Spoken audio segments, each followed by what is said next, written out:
Welcome to Fire Breathing Kittens, an actual play podcast. Every episode is a complete adventure with a beginning and an end that fits into the overarching macro plot of the whole season. Because they stand sturdily on their own, you can listen to these adventures in any order and can skip any you don't enjoy. Today, we are playing using the combat mechanics from a game called Everything's Going to Crab. It's our first time playing, so we might make some mistakes. This is a pre-release system we received from the creator. Hopefully it'll be available in the future and you can play a game with your friends. Speaking of friends, today our cast is Nugh, the Silent.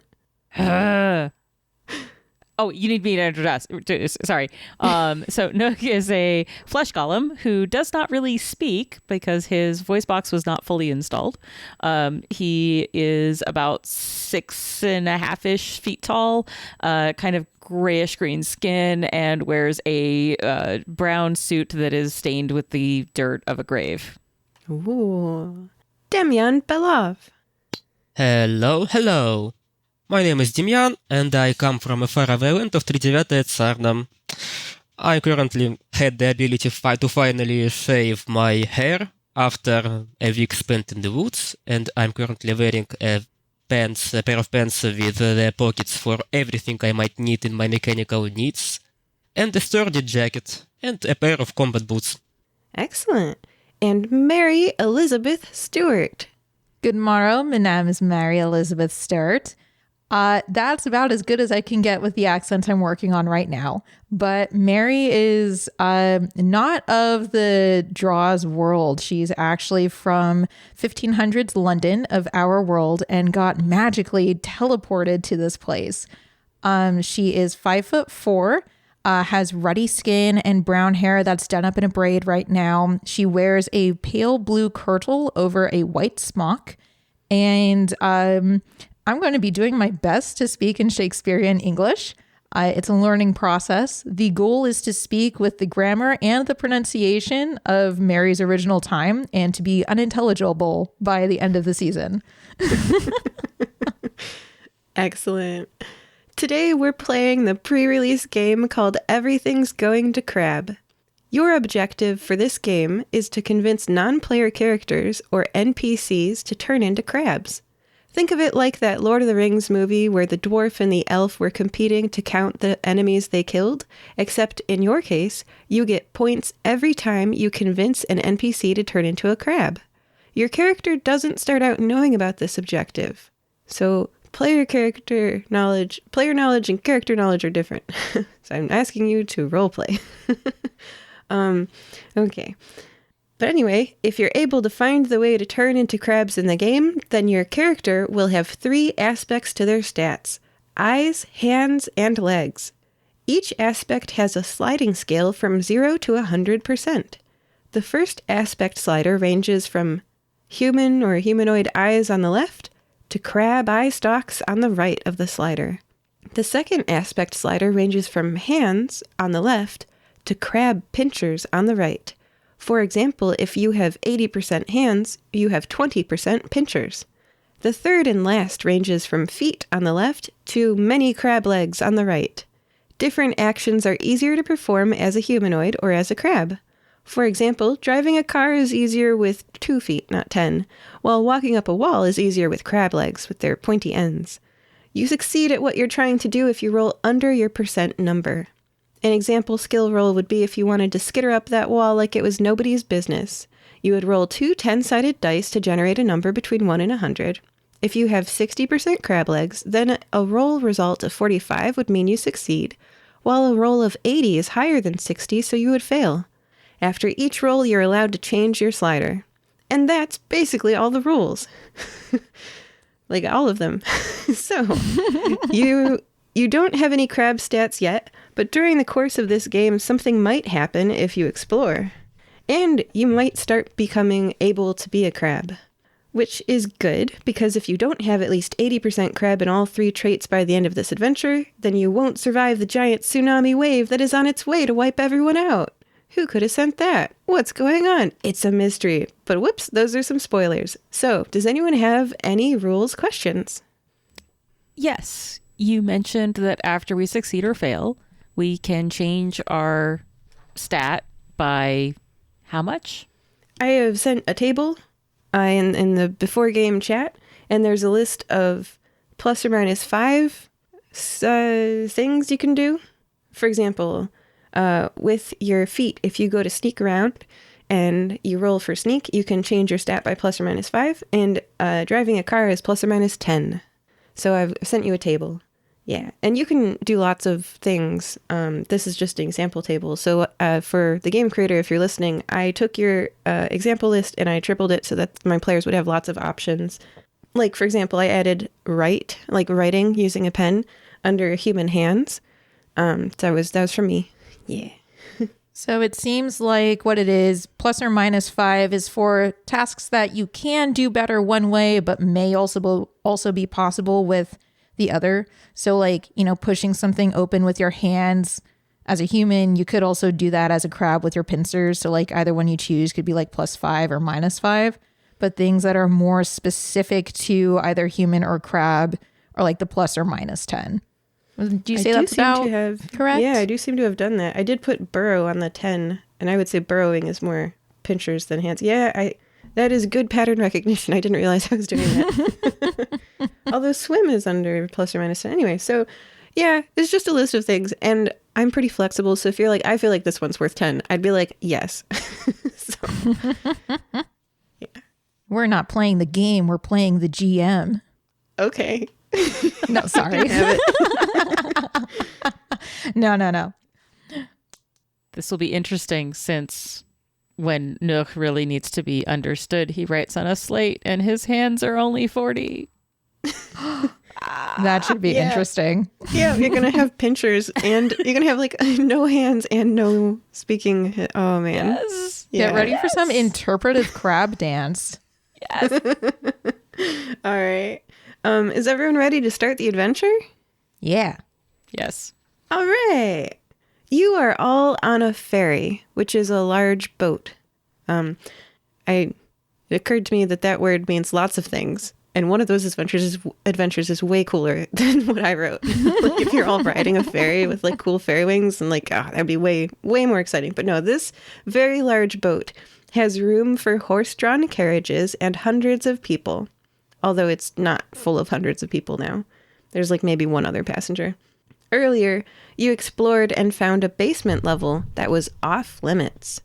And an indoor level that not only has multiple bathrooms, but even a small restaurant. Neat. You're all standing on the deck that's facing the island, watching the landing dock get closer and closer, the cold winter wind blowing in your face. From this distance, you can see several features of the island.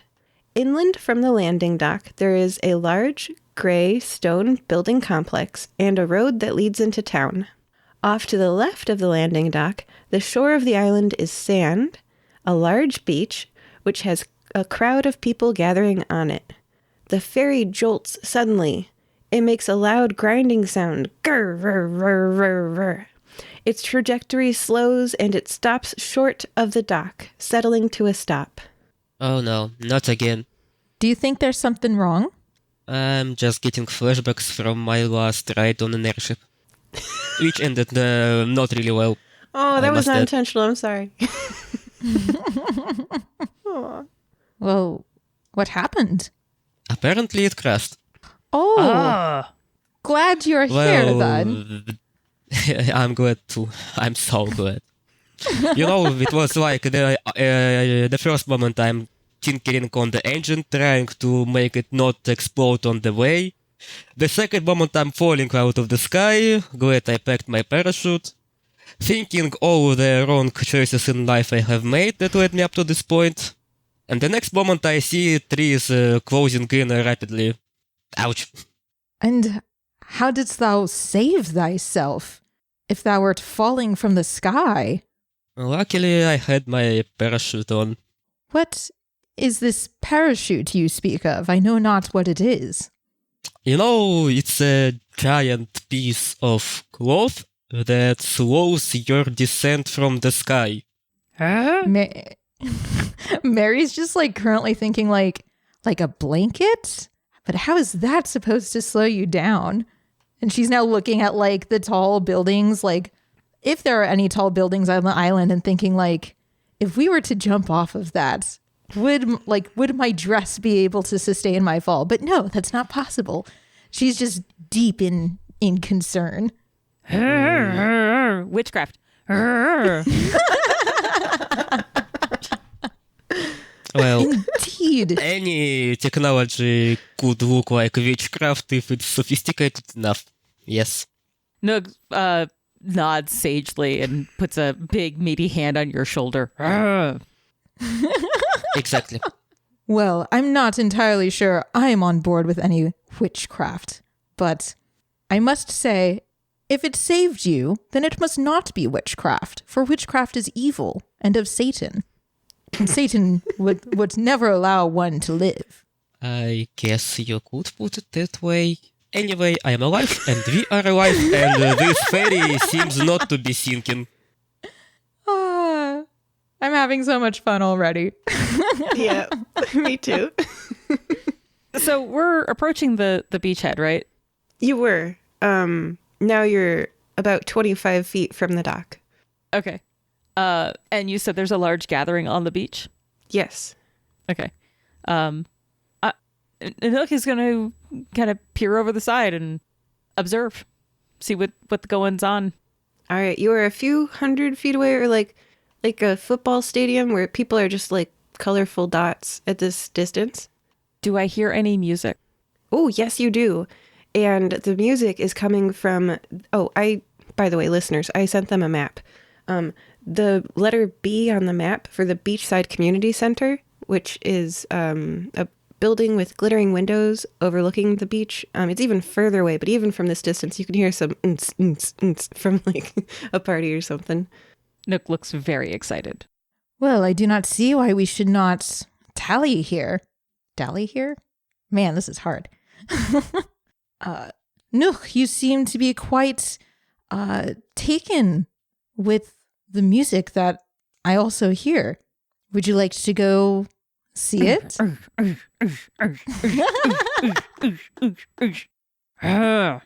Zounds, thou art excited. Let us go. Birthday. Well, yes, let's embark on the journey there. So I think we'll go and pass the large crowd that's like on the beach on our way to the community. So, just a quick note. You're currently on a ferry that is 25 feet of water between it and the dock. We will patiently wait. I will impatiently wait. An announcement happens from the captain or something. They're like, hey, excuse me, pardon, like this ding dong, this is your captain speaking. We have had a mechanical failure and we are not able to move the ferry at all. This will probably be just a brief interruption, I'm sure. Bear with us. And, there's a buffet in the first floor. If everyone could please help yourselves. It's on us. Free buffet to compensate you for this inconvenience. Ding dong. I knew it! I am also upset. Demyan, thou art one who works with mechanical things, correct? Yes, I work with mechanical things. Mayhaps you might give some aid to the ferryman who clearly does not know what they're doing. Well, if they are okay with somebody from the side helping them, I might take a closer look. I doubt they would... Oh, how would Mary say this? I doubt they would reject any help that would get them to the port. Okay, I'll ask them nicely if they need my help. So when Demyan goes off to start doing that, Nugh shows Mary something he's scrawled on his slate, which says, might make him sad, ? Oh, sir, I had not thought of that. But Demyan is strong, yes? Mayhaps we should accompany him.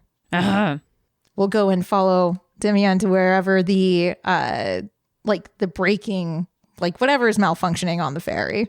All right, you head to the basement.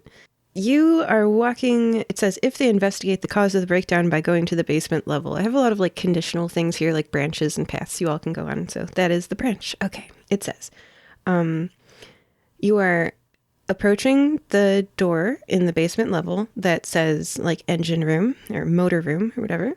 And there is a person standing in front of it, and they are wearing a blue uniform. Excuse me, guests, that area is employees only. A person in a blue uniform shakes their head. What's with people trying to sneak into the motor room today? As if I didn't have enough problems. I see you have a problem there. Do you need some help from a certified engineer? Even a certified engineer would probably find it hard to repair a missing mast shaft stabilizer and impeller. They're just gone. The engine room has been compromised. Trust me, I'm an engineer.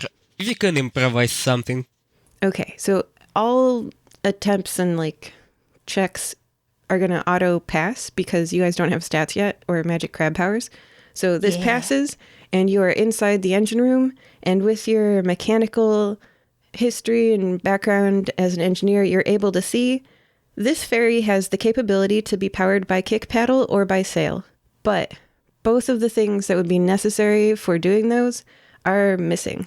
Like a picture like a drive shaft connecting to another part and then connecting to a third part, and the thing in between is missing. So you can write this down: mast, shaft, stabilizer, and impeller.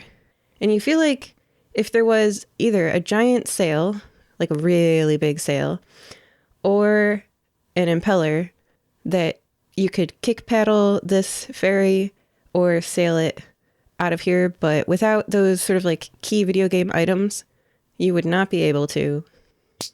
Nugh takes a look and just very quietly says, witchcraft. Maybe we can improvise something from... Maybe refurbish some furniture and use duct tape. A lot of duct tape. Trust me, I'm an engineer. That island, mayhaps it would have supplies that thou wouldst need to repair this mast something or other. Yes, they might have. But we are here and they are there. And there is like a body of water between us. Huh? And Nugh sort of mimes dog paddling. Huh? Mayhaps. Mary will turn to the person who like let them in and just ask, wouldst thou have a boat, a rowboat of some sort to take us across the last remaining bit of ocean? Yes. It seems like you guys getting the parts to help the engine room is definitely a high priority and worth that. Let me ask the captain. They go to the captain. The captain is like, of course. Wow, they're really going to fix it for us? Give them one of the 300 lifeboats. I don't know, whatever. And then I don't know. And then you guys have a rowboat, and you're lowered down like with pulleys and ropes from the side of the ferry. It's not that high of a boat, you know. Ferries aren't really high off the water, but it's high enough, and you guys are like splash with the rowboat into the water, and it's like 25 feet between you and the dock. Mary is very upset that her dress just got wet with seawater. Nugh will happily row because this is manual labor and is literally what he was made for. Oh, good. Okay, 1, 2, 1, 2, go, go. Mary will start to clap and start singing a song like, row, row, row your boat gently cross the ocean.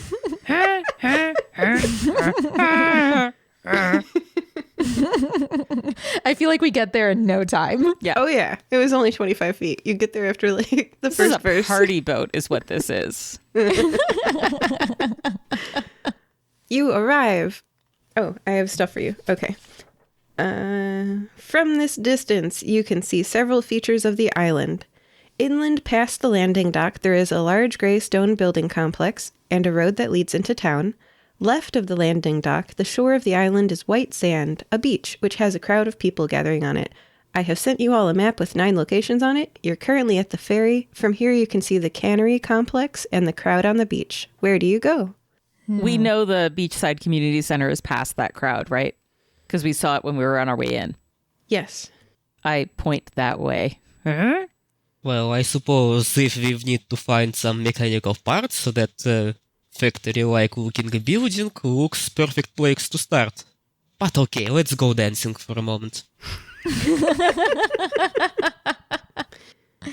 Yes, let us away to the dancing. We did come here for a small vacation after all.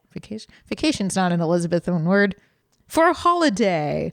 Hey, yeah.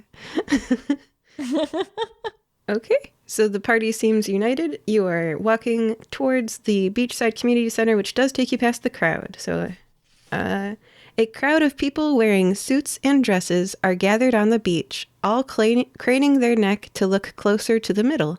They clutch their shawls to themselves in the cold wind, their formal shoes and high heels sinking into the sand. Birthday?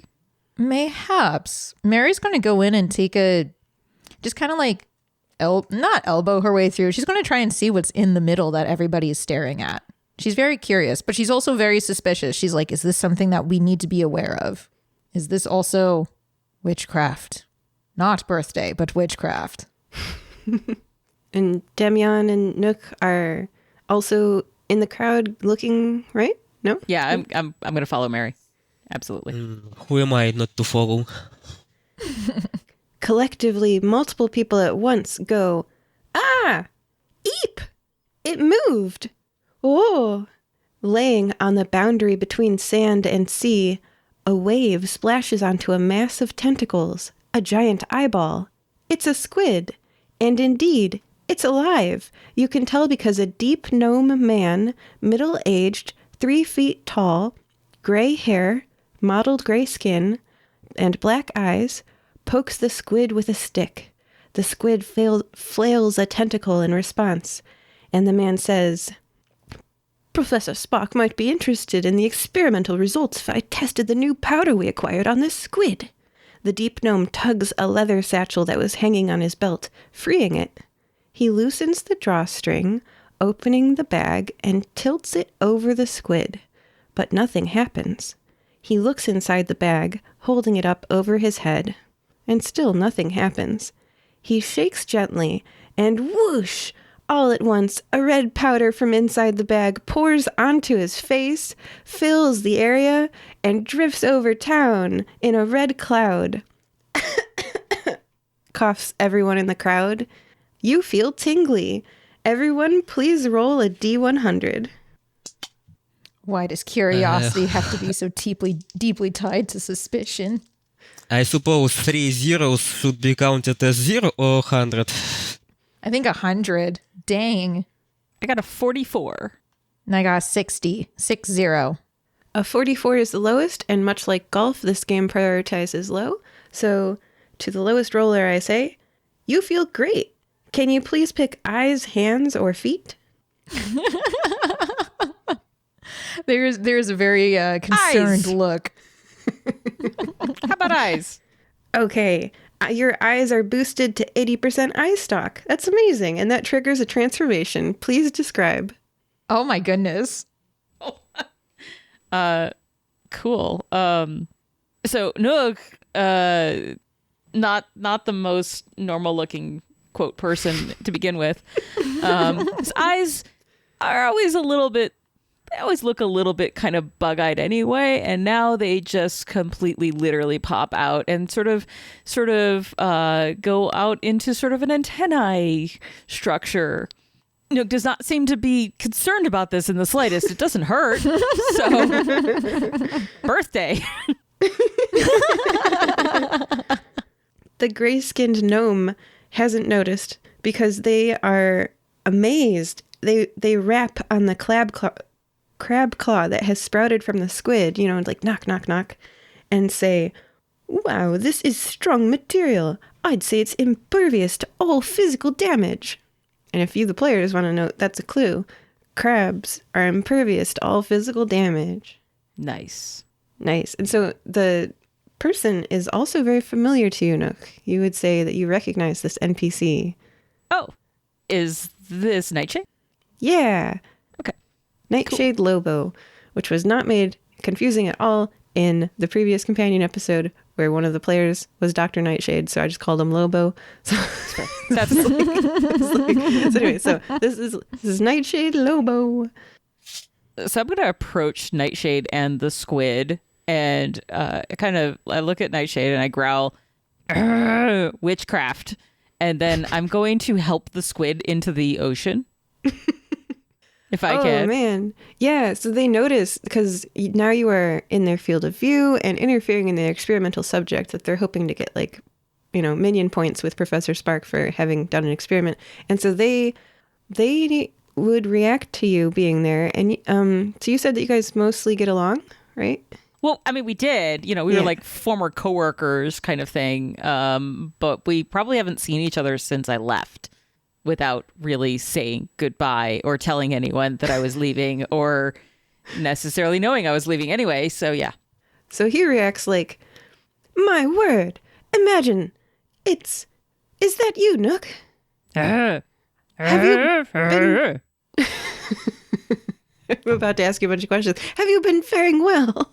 Why did I understand that? Me too. Professor Spark was heartbroken when you left.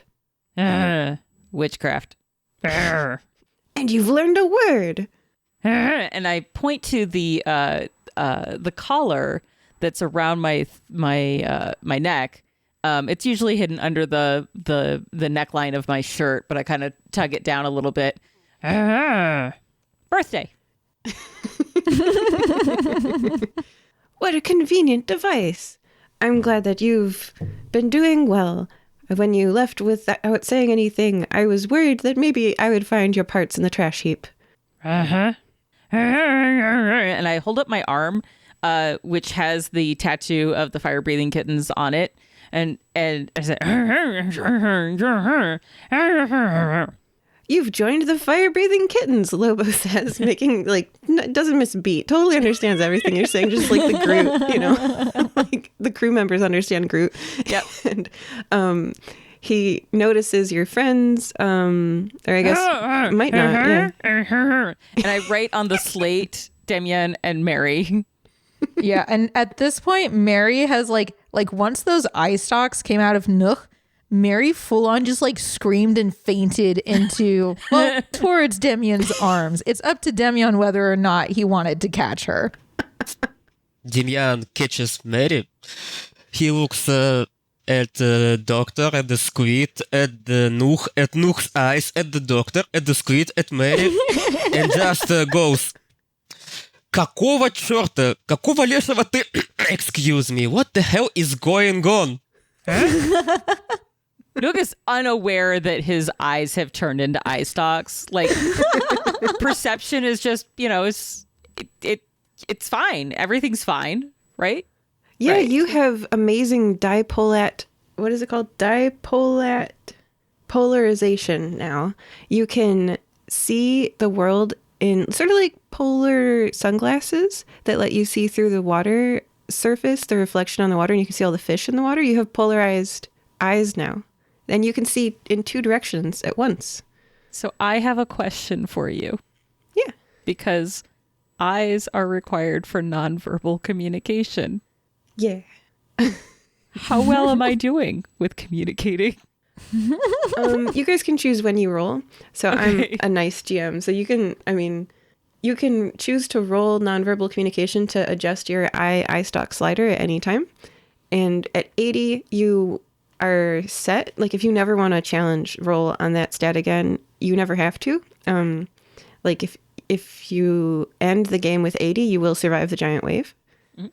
Yeah. Okay. Well, the reason I ask is because with a low eye scores now, right? Nonverbal communication, empathy, reading people, active listening, these should be things that are challenging now for Nugh, right? Yeah, you're distracted. Your second crab eye is looking at a bird over there, and people are less interesting now. Yeah. People are less interesting is a good way to perceive that. All right. You can still blink in Morse code. That's true. If only I knew it. And it will make convincing people to turn into a crab more difficult when you are less able to communicate with them. Yes. The more human you are, the more able you are to convince them to become a crab, which is ironic. Yeah. Yeah, that was the only stat I had that was more human than crab. And you can change it. So if you Yeah. apologize or non-verbally communicate or decipher something or guess at somebody's emotions or perform active listening or ask for help, you can roll and ink boost your human side. And you can come back to crab later. It's totally up to you. Very fluid. Okay, cool. All right. And I think I stressed out yesterday's group by being like, and the stakes are if you reach the end and you don't have 80 in all stats, you'll have permanent character death. And they got a little panicked. So I'll say, I'm going to ask all of you if you're okay before the giant wave happens. Like, I'm not going to surprise you with the giant wave at the end. Just, I'm not mean. Good call. That I appreciate that. Yeah, then that was always the plan, but I just wanted to freak them out a bit, and I did, and that was not good. So I will continue to help the this squid into the water. I'm gonna go with like it is not occurring to me that Mary is in any kind of distress. Like, oh, she just fell asleep. Okay, whatever, because I just gained eye stalks, so like my as said, my empathy is kind of dropped a little bit. So, but my empathy for creatures that are helpless continues. So I will help the helpless squid back to the sea if I can. And it returns to the sea. And I will try to ask for help from Nightshade Lobo to help me get it into the sea. And I point to the sea. Please roll your eyes stat, and if you succeed on this, you can adjust it by 10. Woo. So my eyes stat is 20 now, and my roll is 52. Ow. Which I'm pretty sure means I did not succeed in getting help from Nightshade Lobo. He says, but the squid was my experiment to get favor with Professor Spark. He's a minion of Professor Spark. You had that jointly had that same boss, and you believe him that he honestly thinks that experimenting on this creature would get him favor with Professor Spark. And you know that he means what he says when he's like, but I need that squid, the test subject. And I don't care that he needs the squid. And my eye stalks become even more eye stalky. Oh, yeah, because you're at 90 now, right? Yeah. Yeah. Excuse me, may I ask some help for the damsel in distress on my hands? It's okay. Mary is very practiced at fainting. And so as soon as she, subconsciously realizes that Demyan would like to not have her on his hands anymore, she just like wakes up in a flurry and says like, oh, Yezu, how could this have happened? Well, I would have fainted too, if I saw this. Well, luckily we don't have to drag you to water and splash water in your face now. Oh, yes, I'm much obliged. But how has this happened? There we go. How has this happened? I'm afraid I don't have any explanation for this unnatural phenomena. Oh Lord. Nugh, art thou there? Oh, goodness. Thou'rt worried of me. I finish hauling the squid off and come tromping back up to the beach. Like, my suit is just, covered in seawater, and yeah. So now I smell like the ocean. Mary's just like looking up at those like eye stalks. Nugh, we must.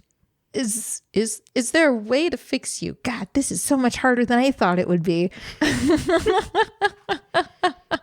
And Nugh takes his slate and tries to write something.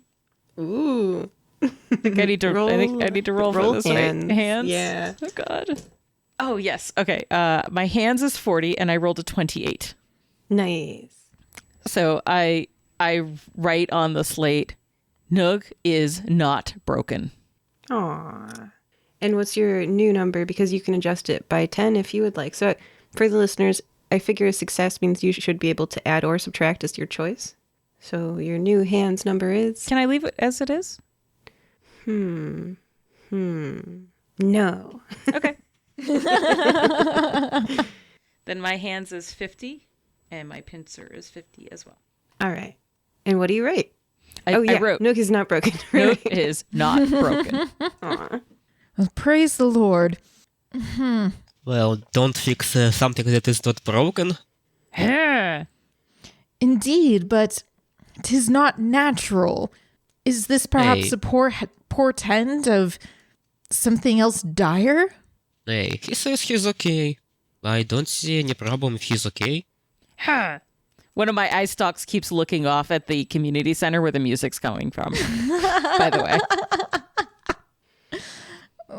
Well, I suppose if Nugh is indeed fine, I must take them at their word.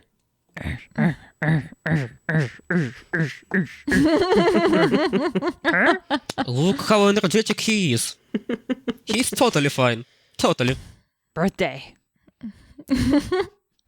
Forsooth, then let us away. Up elevation, away from the ocean, there is a building on the hill overlooking the beach. Festive streamers flap in front of glittering glass windows in the cold breeze, and you hear party music. Beachside Community Center. All right, flips to page. Festive streamers flap in front of glittering glass windows in the cold breeze, and even from here you can hear party music. Loud party music blares, getting louder the closer you get to the building that a sign labels Beachside Community Center. Now that you're closer, you see that the shiny windows are set into the gaps between teeth of a giant reptilian skull. Two very large windows are set into the second-story eye sockets. A balloon arch proclaims, "Winter Wonderland Party." Suddenly, the balloons wobble. The whole arch sways. The building rattles. The ground under your feet moves. What was that? Killer What in baseline. the world is going on with this island? Nugh is ready to like pull out like glow sticks and just this party is hopping or scuttling. I don't know. But the earth doth shake. Does that not indeed frighten you? Make you afeard? Thou art braver than I. I am a coward, surely. So Nugh is kind of like trying to dance a little bit, but everything that he does for a dance move kind of is like a sideways motion for some reason. All right, you guys are heading in. You enter the Beachside Community Center and see a hot cocoa stand, a crab eating contest, and a sign pointing to the garden out back that says Life Preserver Toss. And I'll read that again. You see a hot cocoa stand, a crab eating contest, and a sign pointing to the garden out back that says Life Preserver Toss. And there's music. Oh yeah, everybody's dancing in all the rooms. Life. What? It's like one of those like the circular orange things that they toss to that float in case there's like a man overboard. So I guess yeah. My guess is that it's probably like ring toss. I'm Are trying we to feeling think. hungry? Oh, sorry, go ahead. Are we feeling hungry? Do you feel hungry from the road? And Demyan looks at the crab eating contest.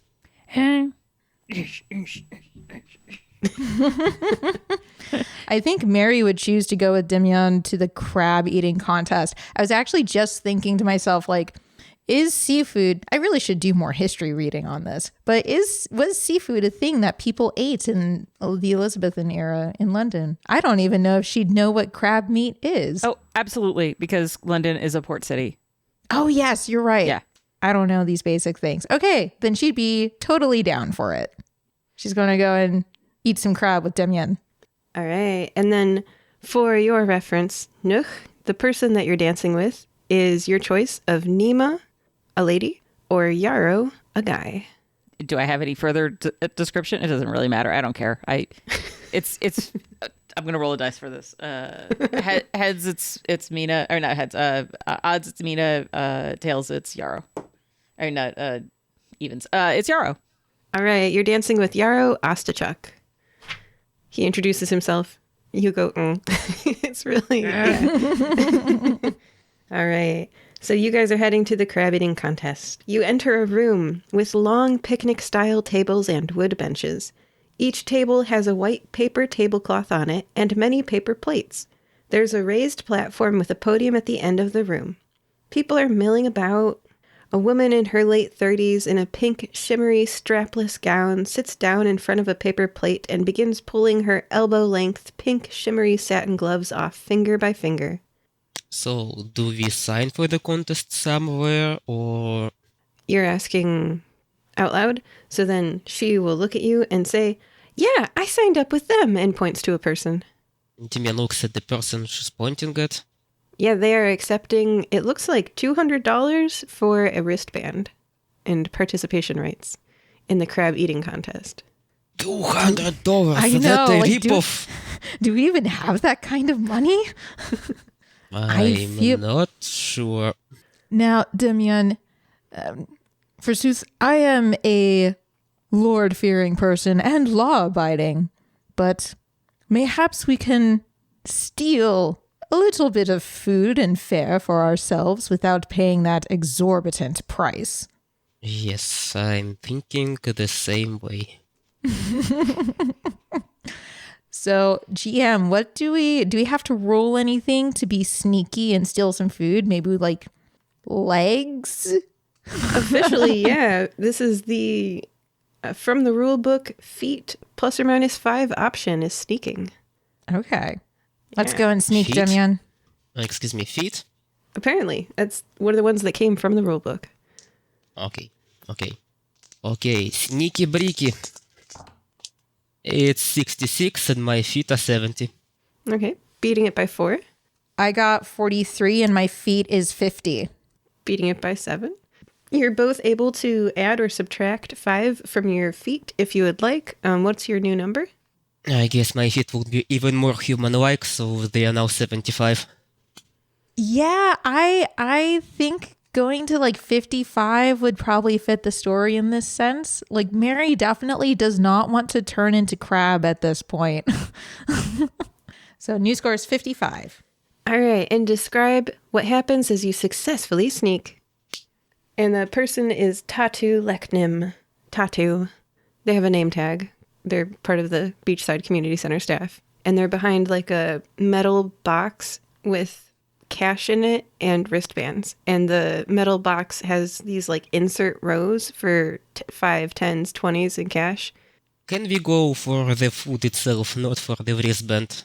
Just steal some crab meat into the one of many pockets in my shirt, in my in my pants. Absolutely. Describe what that looks like. So Demyan goes all outraged for this price, because $200 for that price I could buy a whole cow back in my village. That's a robbery. And like that he goes all the way back to the entrance, and sneaky breaky be like, he steals a plate and casually places a whole good chunk of crab meat into one of the many pockets in his pants. Nice. I think Mary follows his lead. She just sees how good, like how sneaky he's being, and just follows suit. But she doesn't put the crab meat in like she doesn't put it in her dress pockets. What she does instead is she just like starts stuffing it all in her mouth. So she just starts actively stealing what she's eating, or she's eating what she's actively stealing. Have you guys seen, there's a really old movie about a mermaid called Splash, and she just like bites into a lobster? I did actually see that. Daryl When I Hannah was and younger. Tom Hanks Yeah. Yes. and John picturing you- Candy. Yeah. Classic. Loved that movie. So in my mind's eye, you were eating those crab legs like Daryl Hannah style, you know, Madison crunch. Okay, I feel like she'd like try and break them, you know. She'd try, but she would end up just being like, "Oh, let's just break it open." Nom, nom, nom, nom, nom, nom, nom. Now that we have our crab, though, maybe we should go back to Nugh and see how he's doing. I'm sure he's totally fine. Maybe we should let him know that we should go and visit that cannery building we saw from the boat. We still need to fix our boat. Oh, yes. Silly me, I did forget about that. Good call, Demyan. So we'll go on back to the dance floor and we're going to go look for Nugh and then try and get his attention. So I would like to have tried stridulation, rubbing legs, my crab legs together for a sound. Because this is a thing now, and I want to try it because Nugh is a bard. Yeah. This is his thing. So Yeah. Cricket style, yeah. let's see if it works. Okay, so I have a 70 legs. Sorry, it's legs, right? Crab legs. I have a 70 crab leg, and I rolled a 42, so I think I succeeded.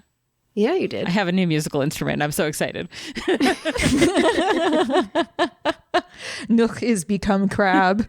Yeah, my crab legs is now 80. I'm ready. I'm just about ready. I'm like, yes. And while I'm dancing with Yarrow and like doing this crab leg thing, and I write on the slate, so cool. This is the extent of me trying to convince him because, like active listening and guessing at his emotions is not things I'm doing anymore. But yeah, I'm like my enthusiasm is basically I'm hoping it's infectious. You're trying to convince him to become a crab. Yeah, totally. All right, let's see that roll. If you succeed on, I think it's writing. Okay.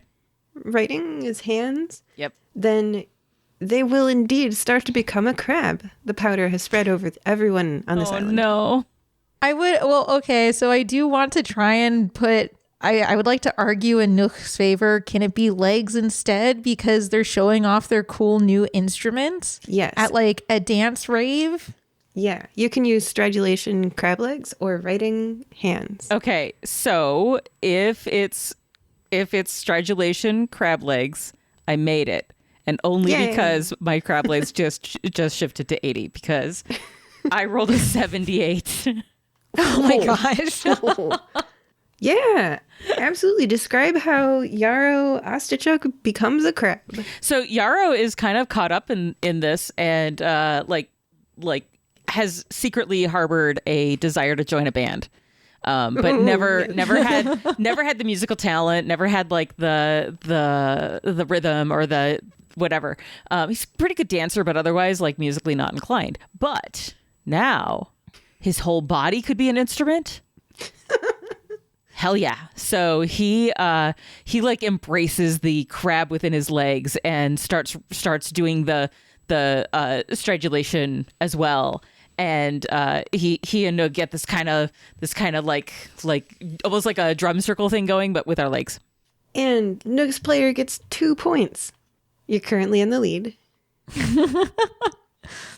I feel like Mary would hear the leg music because I forgot the word you used. But she would hear that and go and investigate. And now she sees 2 crab people instead of just one. And she screams and faints again. I guess Demyan has to catch her again. Yes. Oh no. They're multiplying. She wakes up as you say that. Demyan, what kind of hell are we in? Demyan just goes crossing himself. We must grab Nugh and away. I don't know what's happening here. Can you walk? Indeed. I am strong enough for this. Please, wait for us outside. I'll pick up Nugh. Thank you. And Mary will like go outside, just like fanning herself. She is so shocked and scared right now. Demyan just walks up to Nugh, places his hand on his shoulder, and whispers to him, Nugh, my friend, we have to go. You know, there is an old saying from where I come. There's time for fun, there's time for work, and just an hour for fun. And we've spent an hour here already. And Nugh points at the slate that says "so cool," and he kind of claps a hand on Yarrow as a farewell and follows Demyan. Okay, now that we had our fun and our meal. By the way, do you want some meat? Oh, offering crab meat to the crab person? I'm curious to see how this goes. Well, it's still meat. So Nugh kind of looks it over, says crab, and then kind of hands it back to you. Doesn't seem terribly interested. Maybe it's just not hungry. Okay, Demyan just puts it back in his pocket, probably the one with less wires than the others. Alright, we still have our ferry to fix. Let's explore that factory building. And they head to the cannery. A wide industrial conveyor belt runs from the docks to a gray building. It's one of a complex of gray buildings. The largest is 3 stories tall, and the smallest is the size of a tool shed. Okay. Demyan looks at something that looks like an administrative building and the entry to the cannery. They enter the cannery. There are conveyor belts on the left, on the right, above your head. Salmon's going one way, crab's going another. Labeled cans are spinning as they travel on conveyor belts.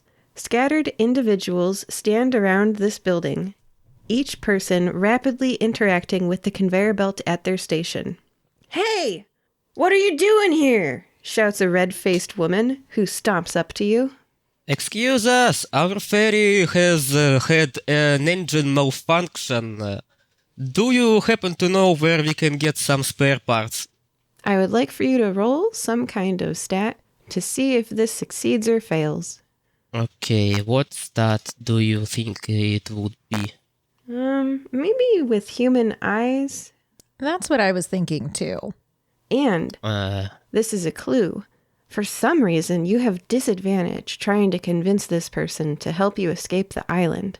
Roll twice and take the worst outcome. So, like, if you would pass the first time and fail the second time, take that fail. I'm pretty sure I won't pass even the first time because my human eyes are 25. Oh gosh. Okay, 17. Second time. Wow. No, second time I failed. 33. Yeah. And that's weird. Like, you notice that you're like, this should have worked. This person should help me with my broken down ferry. It's weird that she responds by saying, "Cannery parts wouldn't fix a ferry." And you're like, yeah, they totally would. Like, she's, Hey, I can totally tell that you can use cannery parts in ferry. Trust me, I'm an engineer. And you're almost bewildered by the vehemence that she has as she offers alternatives, saying things like, "There's a party here on the island. Just stay for that and then deal with your ferry thing afterwards." I actually would stay. But I've already made a promise to the good guys on the ferry that we will fix it for them. So they can meet their schedule. You know they have a schedule to uphold. So do we, and you're distracting our workers from their processes. You're taking up our time. Do you need some maybe help? I could get you, some mechanical help if you need it. Yes. Stand here at this station, and every time a can spins by, check that the sticker is properly applied. If the sticker is not sticking, take it off the assembly line. And she bustles you over to a workstation. If you do this for one shift, which is 14 hours, then we can talk about parts. 14 hours? Demyan just looks at the machine that slaps the stickers on them and looks if it's aligned properly. It is. All of the stickers are adhering. This is make work, which is not work that needs to be done, just work that keeps you busy. And you guys, there's no insight check in this system, but you're finding it a little fishy that this lady's having you do all this fish canning instead of just letting you use a part. Come on. It's weird. It's very weird. At this point, Mary will look to Demyan and kind of just with her hands, just do the walking motion and whispers, "Mayhaps we are sneaky-tea, breaky-tea like before." Ah, sneaky breaky again. Nugh is already I like- well into canning, by the way, because this is an instruction for the manual labor, literally what it was made for. And you're really good at it. Like, your job is to flip the can at one point. Like, you have to put it from there over there. And you're more productive than the person who's at that workstation. And they're looking at you in awe. Especially if they have me snipping something small. Oh yeah, you gotta like snip the can in between. So you gotta like take it from here. You gotta make sure it's not sharp, right? Mm-hmm. Yeah. Go ahead and I can tell you're trying to roll. So you can go ahead. I mean, it's 50-50 for me, so yeah. Yeah. Oh, I got an 18. Excellent. So I'm snipping small things and being very productive in the first 4 minutes of my 14-hour shift. Yeah, you are. You're doing great, Nugh. Before we go sneaking, I would actually like to just kind of like pat Nugh real quick and say, we shall join you again in a few moments, but if there be any disturbances or strange suspicions, do the leg music. Play the leg music to alert us. Can you do that, Nugh? So when you tap Nugh on the shoulder or back or whatever, like one eye stalk turns to look at you.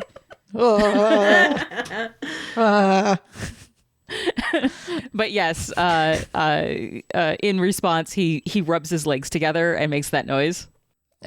Great. And then I try to write on the slate something. Again, let's see if it works.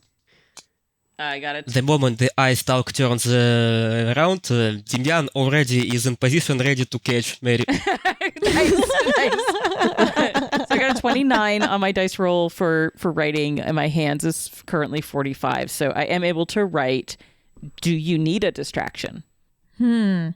Yes, methinks that would benefit us greatly. But Mary does currently just have like a steadying hand on Demyan's shoulder. She's not painted yet. She's getting a little stronger. Okay, and in response, Nugh just says, crab witchcraft. And gets this big grin and starts climbing on top of the equipment. So I'm going to cause the distraction. Yeah. Oh man. I think the thing I'm going to do is I'm going to stop the conveyor belt because I feel like trying to hold something off with all the might of the sea with my pinchers being now 45 is going to be a great dramatic failure and will definitely cause at least a distraction. Okay, let's see it. All right. Yep, I rolled a 54, so that was a fail. But I do so in a very loud way. Oh, yeah.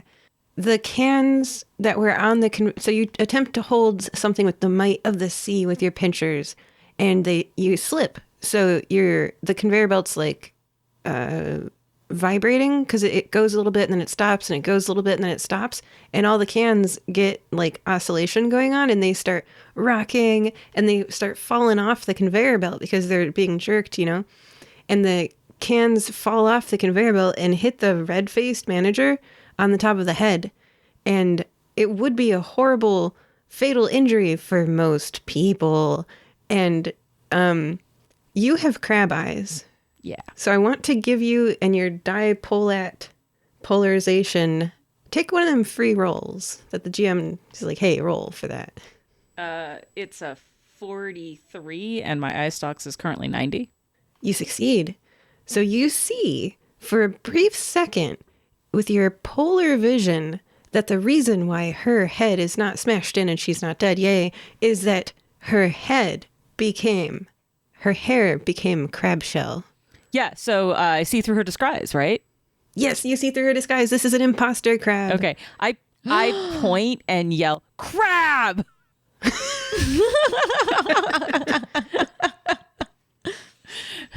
'Tis our cue, Demyan.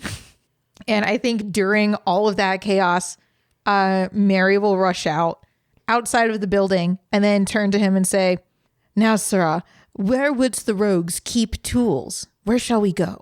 Demyan looks around for something that looks like spare parts storage. All right. There are buildings of different sizes. The largest is 3 stories tall, and the smallest is the size of a tool shed.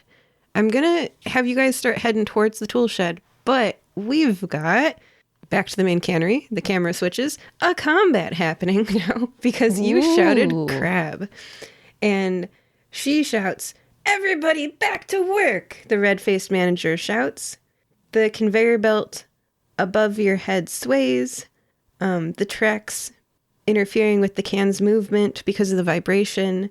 Scratch, scratch, scratch, scratch, scratch go the cans that are now scratching into the boundaries of their conveyance, the whole overhead belt twisting and swaying. "Back to work," she shouts at the employees who, startled, had looked to her for guidance.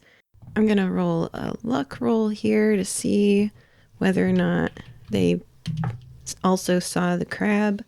They also saw the crab flash, and they're like, they don't believe her anymore. They don't believe in her as their manager, and she is identified as an imposter crab. And one of them says, "Xiaomao, what? A can just hit you in the head. Like, you should be dead." And she sighs, and they're like, what are you? You know? And she sighs, and she's like, ah. And then a sigh turns into a cackle. Her red face morphs, sinking down into her neck, and her neck into her chest. Her chest sprouts more arms, widening. She returns to being the crab she always was, and says, "It doesn't matter. You're too late anyways. Our wave is on its way, and this whole putrescent island will be gone soon." And she approaches an employee, pinchers extended. Oh, that's not okay. Are we still there? No, you guys snuck out. I'm so going to intervene to keep her from harming this employee. I have a question about impervious to physical damage versus strangle someone. Can I strangle someone who's impervious to physical damage? It won't work very well. Okay. So there are ways in the rule book to defeat imposter crabs. One of them is by convincing everyone that she shouldn't be believed anymore. If you can get all the employees to leave the cannery, and like, you guys don't know about the giant wave yet, so it's hard. Everything's sort of... Well, she just revealed about the giant wave, so I know. Oh, yeah, she did. She did just say, our wave is on its way, and this whole putrescent island will be gone soon. Yeah, so if you can successfully convince the employees that she oopsied and they're in danger and they need to escape, like, that's why you were keeping us from getting ferry parts on purpose, you know. Or you can take her out physically with, I think, like, a few successful checks, and she'll flee, you know. She'll decide that it's not worth fighting you. Or you can, you know, there's lots of options. Have her arrested and detained in a jail cell, you know. I mean, lots of things. So, totally up to you and how the story has been going so far. But she did just reveal that a wave is on the way, and she intends to have you all work here until it hits and you all die. So Nugh is going to start his rousing speech about how the proletariat needs to rise up against the factory owners, but it all comes out like, right, crab. Seize the means of production. Crabs unite. Right, crab. But more importantly, he keeps pointing at her, yelling crab, and then pointing at the door and yelling birthday for the crowd, for the workers. Like, birthday is that way, evil crab lady over here. So, you know, and kind of standing in her, getting in her way, which might be walk up something like it's nobody's business. I don't know, but basically just really interfering with her ability to harm the employees so they can get away. Yeah, let's see some kind of roll. It also just occurred to me that the one person who can't communicate is the one person who heard about the wave. Yeah. I love it. Yep. So the two party members. Yep. I did not take We've wave. got a mission. I did not take wave as one of my 3 words today, so this will be fun. Thank God for the slate. All right. I rolled a 74 and my legs are currently 80. So I think I am able to walk up something like nobody's business and do this. Yeah, the conveyor belt to get to her really quickly. Oh, crab scuttling is cool. Crab scuttle. All right, you are between her and her intended victim, and she tries to harm you because she was in like a running towards someone, not punching. What is hitting them with the crab claw, Yeah. And it strikes your carapace, and it bounces off of your own crab parts. And it is now a battle of titans as she realizes that she's not facing a squishy flesh golem. She's facing a fellow crab. And she goes, "What?" And she's like, "Nani?" Surprised to find a fellow crab here. And she's like, "But why would you help them, fellow crab?" And you can't talk. Yeah, sorry. Okay. But I can't say witchcraft, so I'll say crab witchcraft and then like fight her. Okay. And she goes, "Surely you are as offended by the recent destruction of our heritage monument, the gravesite of Brekura, the great crab, as I am. We must get retribution. Crab brethren, unite." I pause for a second and consider that because clearly she has good motivation here. I'm like, and I take out the slate and I try to write. See if I can manage it. My hands are 65 and I got a 74. So no. And it's like just a scrawling of like whatever language my brain thinks crab is, but it's not. So. So she doesn't understand you. No. And she's like, "What have they done to you, my crab brethren? Maybe they have scrambled your brains like they have scrambled your body." I don't know. Okay, so we're currently at 1 pass and 1 fail. I'm going to say that third roll, whatever you attempt next, determines the outcome of this interaction. Yeah?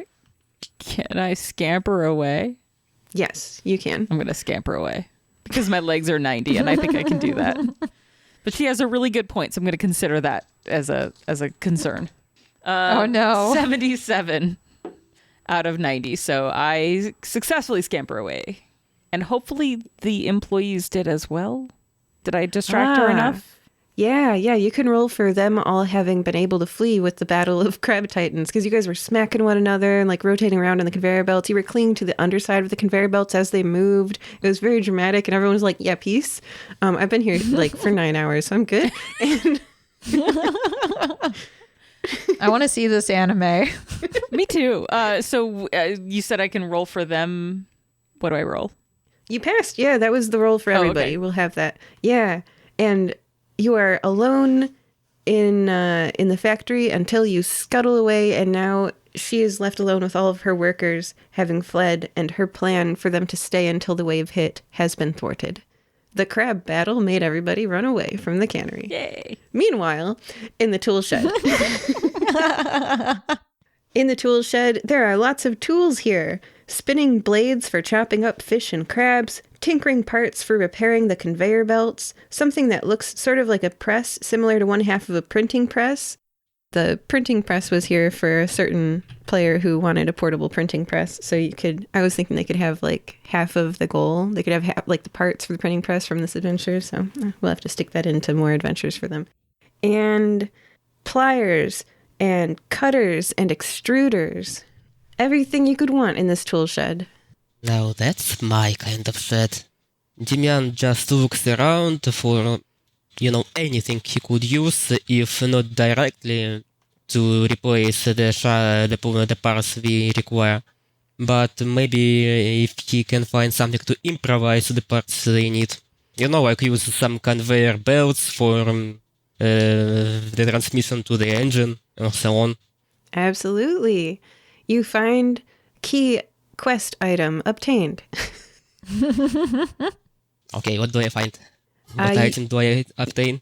You find the impeller replacement. Yay, lucky us.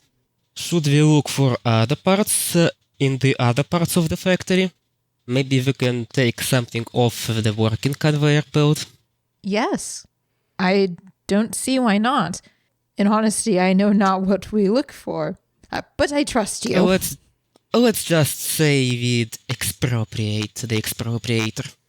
Demyan pulls every single tool he might need from the toolshed and walks to the next building. Follows the conveyor belts.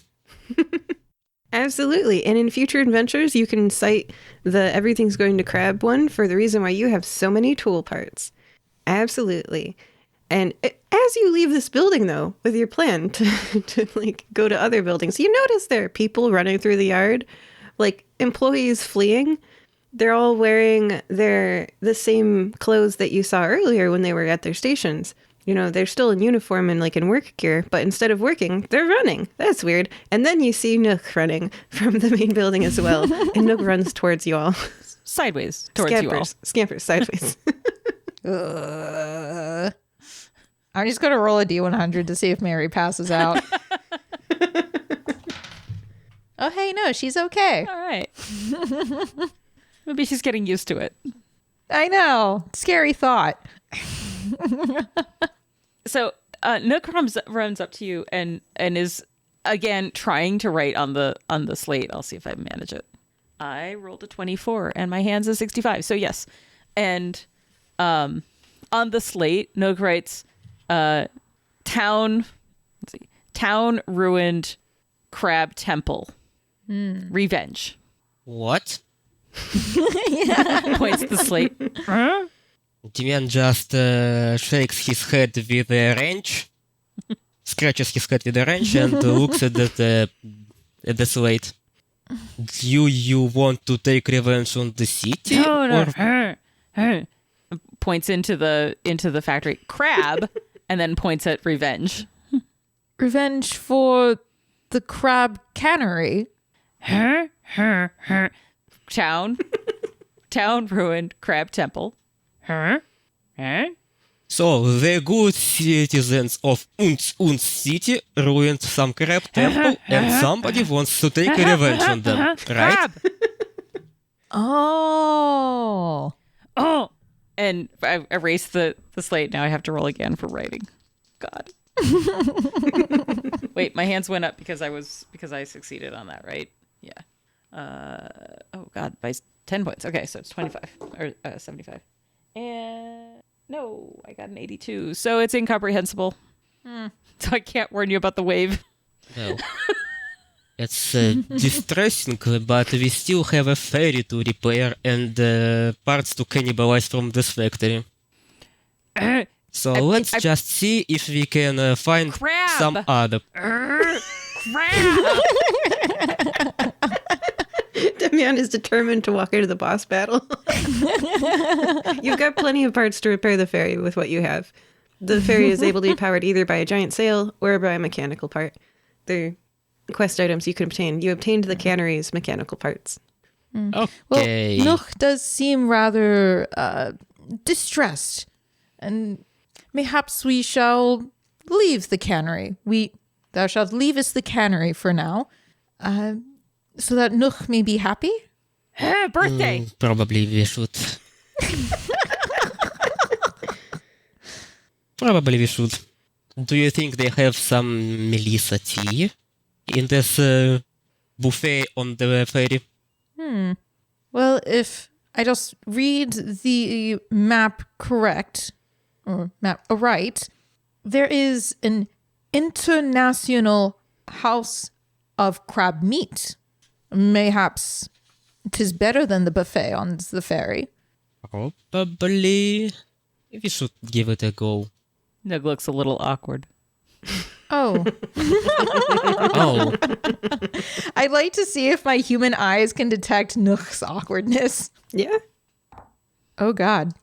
I think this is the moment when Mary becomes what she fears most, a crab. So my eye, like human eyes, is 30.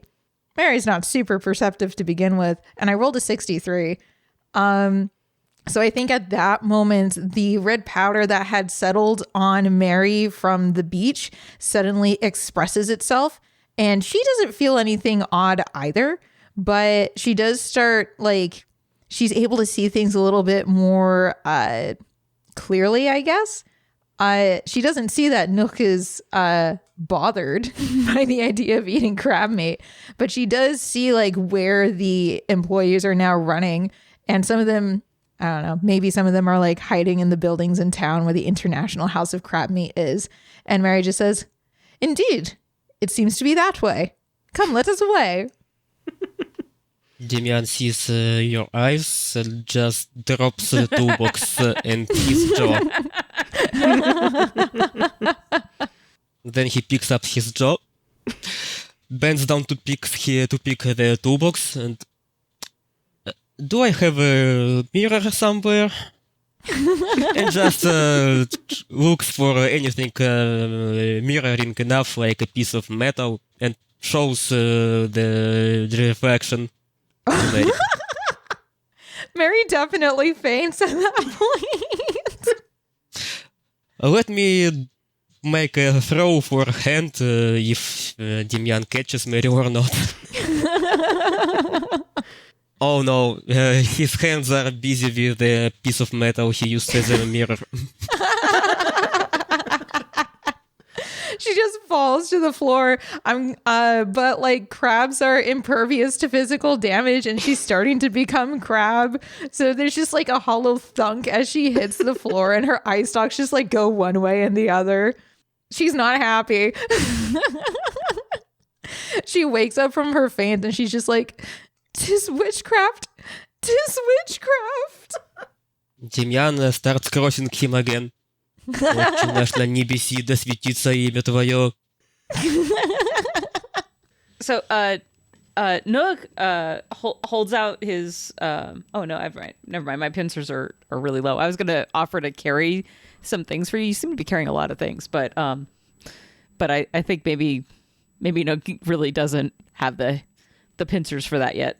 So, just kind of offering, kind of holds his hands out like, huh? and then doesn't like, can only carry like your toolbox or whatever. But you seem to be pretty comfortable with it. I don't know. Let's just go somewhere. And as they head out of the cannery into the town, we're going to take a brief intermission. Joining us for part 1 were Nugh, Demyan, My God. and, with a review, Mary. Okay. This review was an example of a 5-star review. Sorry, just recovering from that traumatic transformation. This is a review 5-star, 5-star review, an example. If you guys want to follow this lead, please do. We love reviews. But it simply says, "Love seeing new characters every single week. This is a fun listen on my commute to and from work." 5 stars from Anagram Annie. Thank you, Anagram Annie, and if you're listening, leave us a review. We'll read it on air. Goodbye! Today's mid-episode shout-out is, quote, "To my fellow Sun Yat Sen researcher, Allie. Your contributions to expanding our knowledge of the universe are invaluable. You're advancing humanity in remarkable ways." End quote. You can arrange for us to read your shout-out at firebreathingkittenspodcast.com. Do you know someone who might enjoy this podcast? Sharing it with them is the only way they'll find it. And lastly, did you know that we have paperback, ebook, hardcover, and audiobook adaptations of our adventures on Amazon and Audible? Welcome back to Everything's Going to Crab. In today's episode, if everyone could please roll a D100, and the person with the lowest number can tell us what happened last time. I have a 62. 74. 4. Nice. Mary, what happened last time? Everything's going to crap. It's so we were going. So it's Mary, Nugh, and Demyan. We're all on a ferry. We're on a ferry going to an island, and the ferry's engine broke down. Demyan, being an engineer and very trustworthy, tried to improvise a fix, but they didn't have the parts they needed. So we got on a rowboat, went to the island to go and find parts, and then like some weird stuff started happening. There was a crowd on the beach that was looking at this squid that had floated up onto the beach, and there was a deep gnome that had like put a red powder on it, but the red powder also like spread to everybody else on the island. And Nugh suddenly like sprouted eye stalks, like crab eye stalks. And yeah, it's been kind of wild. We've just been like hopping from place to place. Nugh's been very persuasive as a crab somehow, but doing a great job, like either saving people from bad crabs or having people embrace crab. And at this point, Mary and Demyan had been actively rejecting crab, but now Mary has a little bit accidentally become crab. So here we are, starting part 2. Excellent. You are all on the island. I think it received a name now. It's Unts Unts City. Yes. What do you do? I think we were headed for the International House of Crab, right? I mean, we were, but now that Mary is kind of a crab too, I think she understands what Nugh was trying to say. Or it's like, yeah, nah. I think we should probably head back to the ferry. I really need this tea from the buffet on the ferry. My hands are shaking, Definitely. so I am down for some Melissa tea. Yeah, I'd say let's go back to the ferry, row across. I don't know. I feel like Demyan would be the only one who can like make a good check to row because you need hands to row a boat. Nugh still has hands. Oh, okay, great. Yeah. Yeah, and Perfect. it's manual labor, so, you know, like that's literally what I'm made for. So, That's fair. So heading to the beach with the intention of Nugh doing manual labor, you see that your rowboat is resting on the muddy, what is the word for land below water? Exposed bank? like a Coast? sandbank. Yeah, because the water has receded the 25 feet, and now the ferry is hardly floating, and it is, the water, for anyone looking out at this beach, it has receded. It's making its way to the horizon, and as far as you can see is the brown mud of the exposed ocean floor. That cannot be good. Nugh excitedly Most- points and says, "Crab!" Well, I'm not an expert on the sea phenomena, but this can't be good. We should better fix our ship as fast as we can. So, Nugh points at the rowboat, and points at Mary. Huh? I feel like these crab legs might perhaps carry us across the mud better than a rowboat. Demyan looks at his legs, at your legs, and sighs. I point at the rowboat. I, like grab hold of the what is that, the prow? Like yeah. I'm gonna haul it towards the. Huh? Okay. And I point at the muddy bottom of the ground and at your respective feet. Huh? I think Nugh is encouraging you to ride in the boat. Okay, let's just walk. I'm not afraid to get a little bit of mud on my pants. All right. If nobody gets on the rowboat, I will scuttle like a good crab. Do you think you can... Max, I'm sorry. You are able to scuttle all the way to the boat, and the ladder on the side of the ferry is within reach because it's like you're able to board it from the water level itself. Like you just walk up to your ankle and there's like, so it's the ferry's almost grounded, but not quite. And you guys can enter the ferry. The people with the the people with the uniforms on from earlier greet Demyan with relief and say, "You're an engineer. We can trust you. Help. Have you found the spare part?" I just show them the part, hang it over my head, and just show it, waving. They cheer and they guide you to the basement where the engine room is.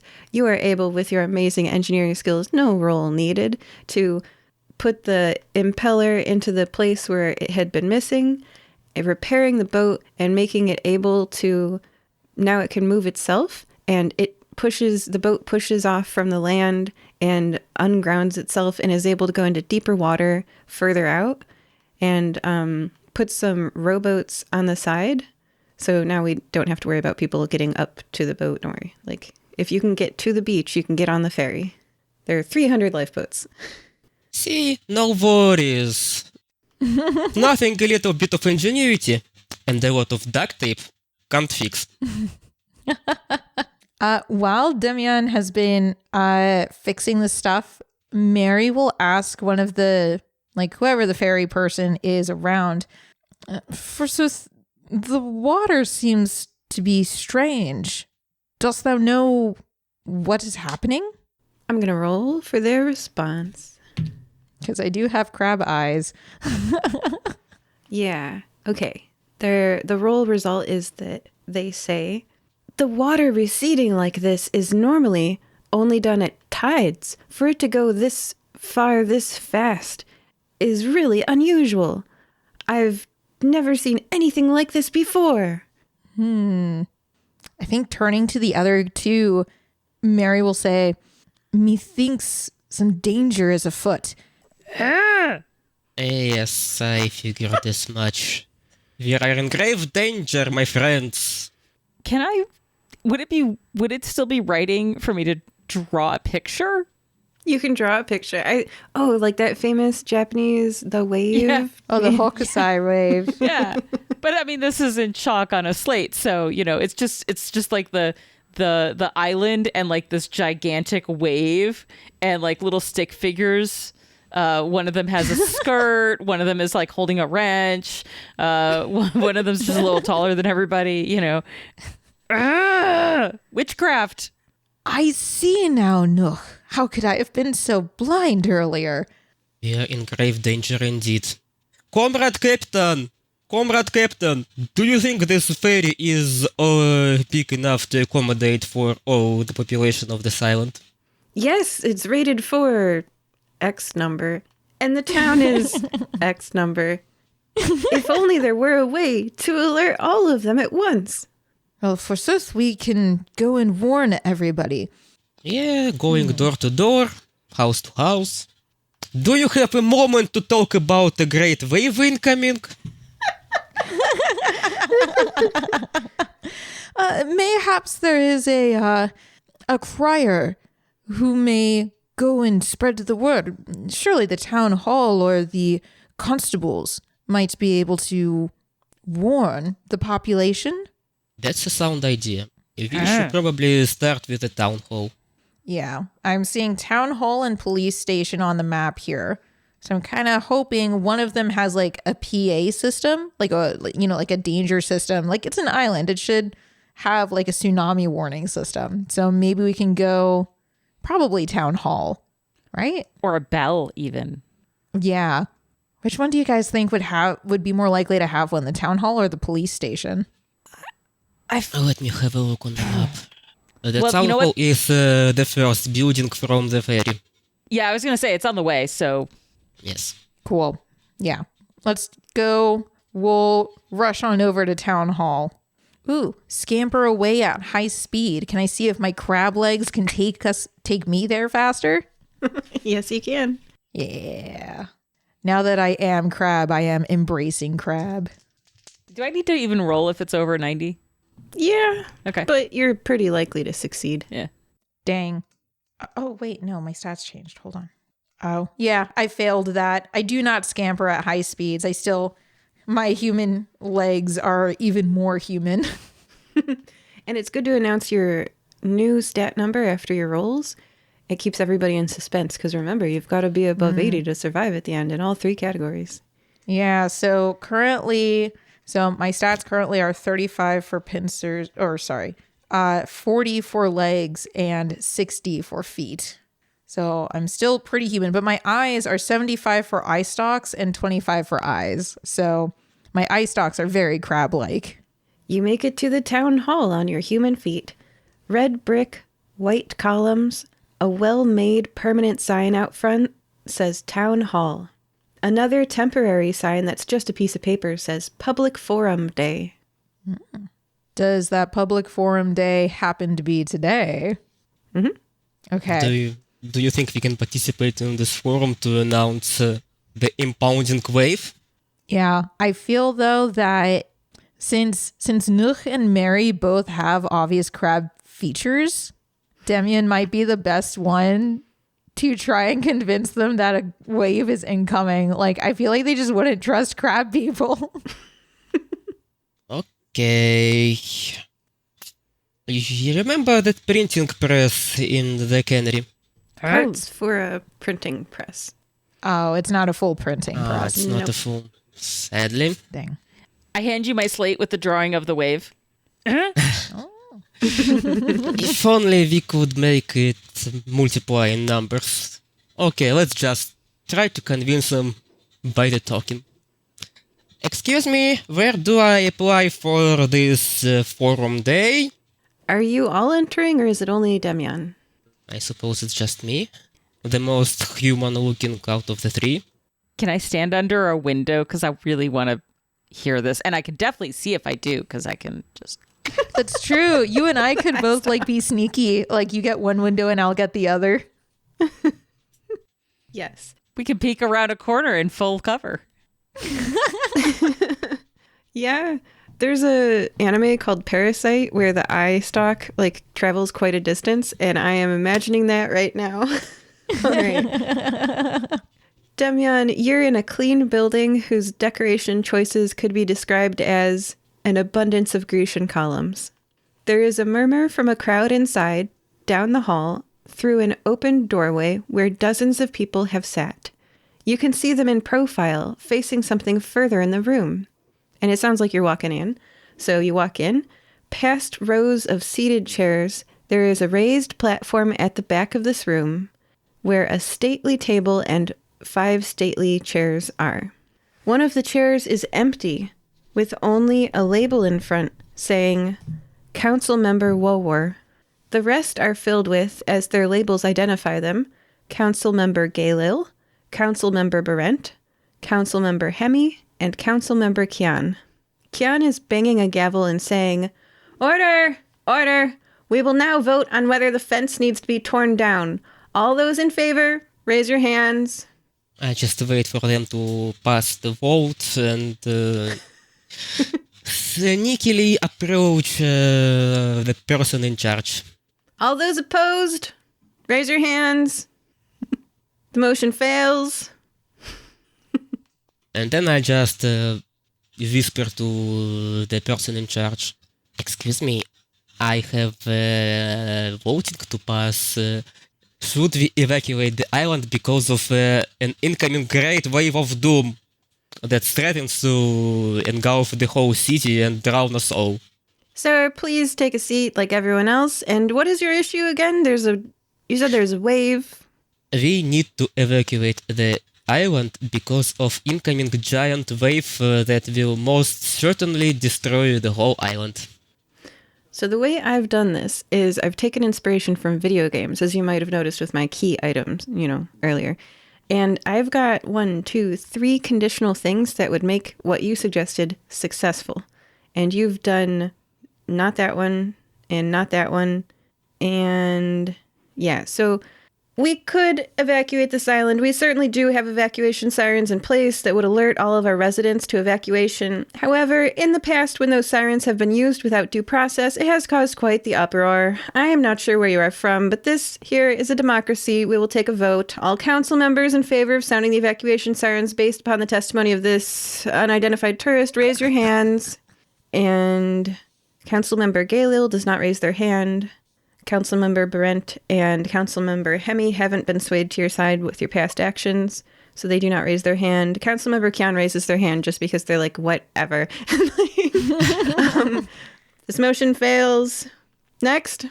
Now that I know that they are the sirens, I want to sneak to the place where they are controlled from and sound them just by myself. Just to cause the commotion.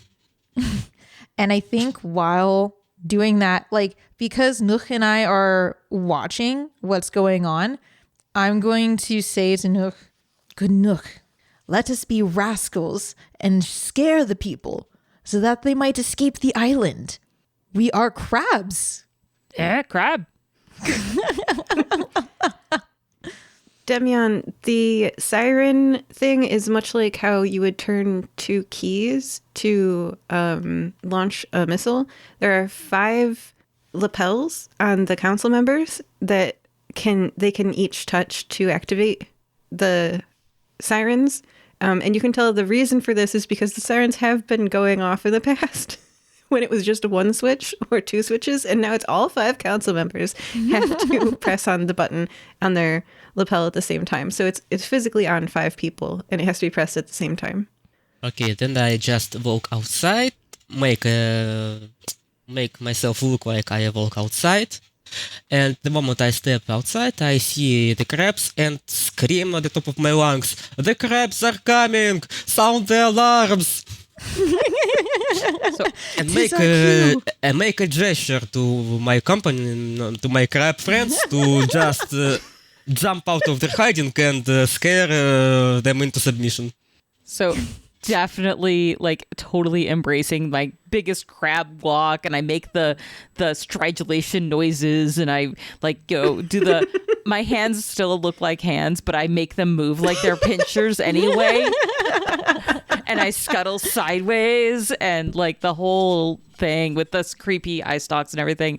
It's got to be at least a little daunting to have a 6.5 foot tall flesh golem crab like walk up to something like it's nobody's business into the town hall. Oh, absolutely. Demyan stands between the council members and that crab thing, just shields them from the crab creature, and turns around and says to them, "Go, I'll hold them! Sound the alarm!" I forgot to mention the bailiffs. Oh no! One of the council members calls, "Bailiff!" and a uniformed officer approaches you, Nugh. The officer will escort the players to jail cell if... Yeah. So I did plan for this outcome. And you guys were wanting to see what the police station looked like. Yeah. So great news. I'm not sure that they can like subdue me. I mean, yeah, like I would like to say, like, canonically too, Mary's like a magic user. Can we maybe do a roll or two to see how successful, if they are, like if the bailiffs are successful in detaining us? Well, I have bad news for crab people. They have rubber bands. No, I'm kidding. We can act this out. So the bailiffs have rubber bands and they have like the rope shooting weapons, like net throwing ability. So they're not trying to harm you. You are an impermeable crab, but they are trying to tangle your legs. You have 10 of them. They seem remarkably well equipped for dealing with crab people. They've clearly had this problem before. They're a fisher village, so nets are how they roll. Oh my god, what if also like there is a crab person in disguise in the cannery? Like maybe there's a crab person on the council that would try and prevent this too. Yeah. So, I don't know, but Nugh is the only one who would know to do that. Yeah, can we see? I want to see through their disguises and or spot fellow crabs. I guess spot fellow crabs. Okay, let's roll for it. But while you're doing that, you are distracted from combat. Yeah, that's fine. That's fine. Okay. I'll take so the you're hit. going to get netted, but you'll succeed it. Yeah, I got a 2, s- and my stat is 90, so. Oh my gosh. Okay, you would say that 3 of this crowd of people are secretly crabs. Now, is that the people or is that the counselors? The people. Okay. And they, if you were paying attention, they have filed the most monotonous petitions today. The most time consuming. I'm still standing between the crabs and the crowd. So I guess I get the first net. Yeah, Nugh has been successfully netted, and you can make a roll if you'd like, but a change of location isn't a bad thing. I want to catch Nugh's net for myself. I want to the first net to be at my net. I want to catch it for him. He wants to like jump. Yeah, he wants to like jump in the way. I want to jump in and front catch of the net and scream at the bailiff, "What are you doing? Do I look like them? Why do you catch me, not them? Untie me right now!" Stop resisting. No, I'm kidding.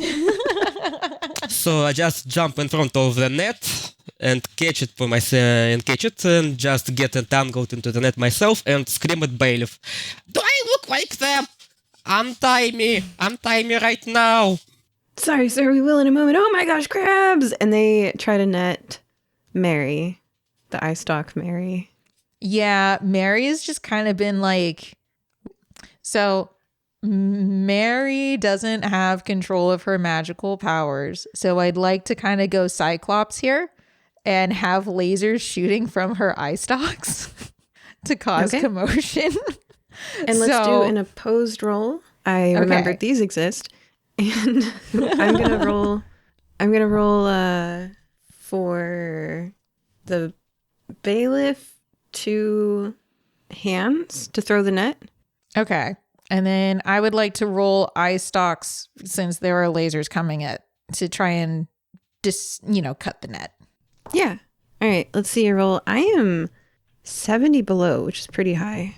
My eye stalk is 75 and I rolled a 56.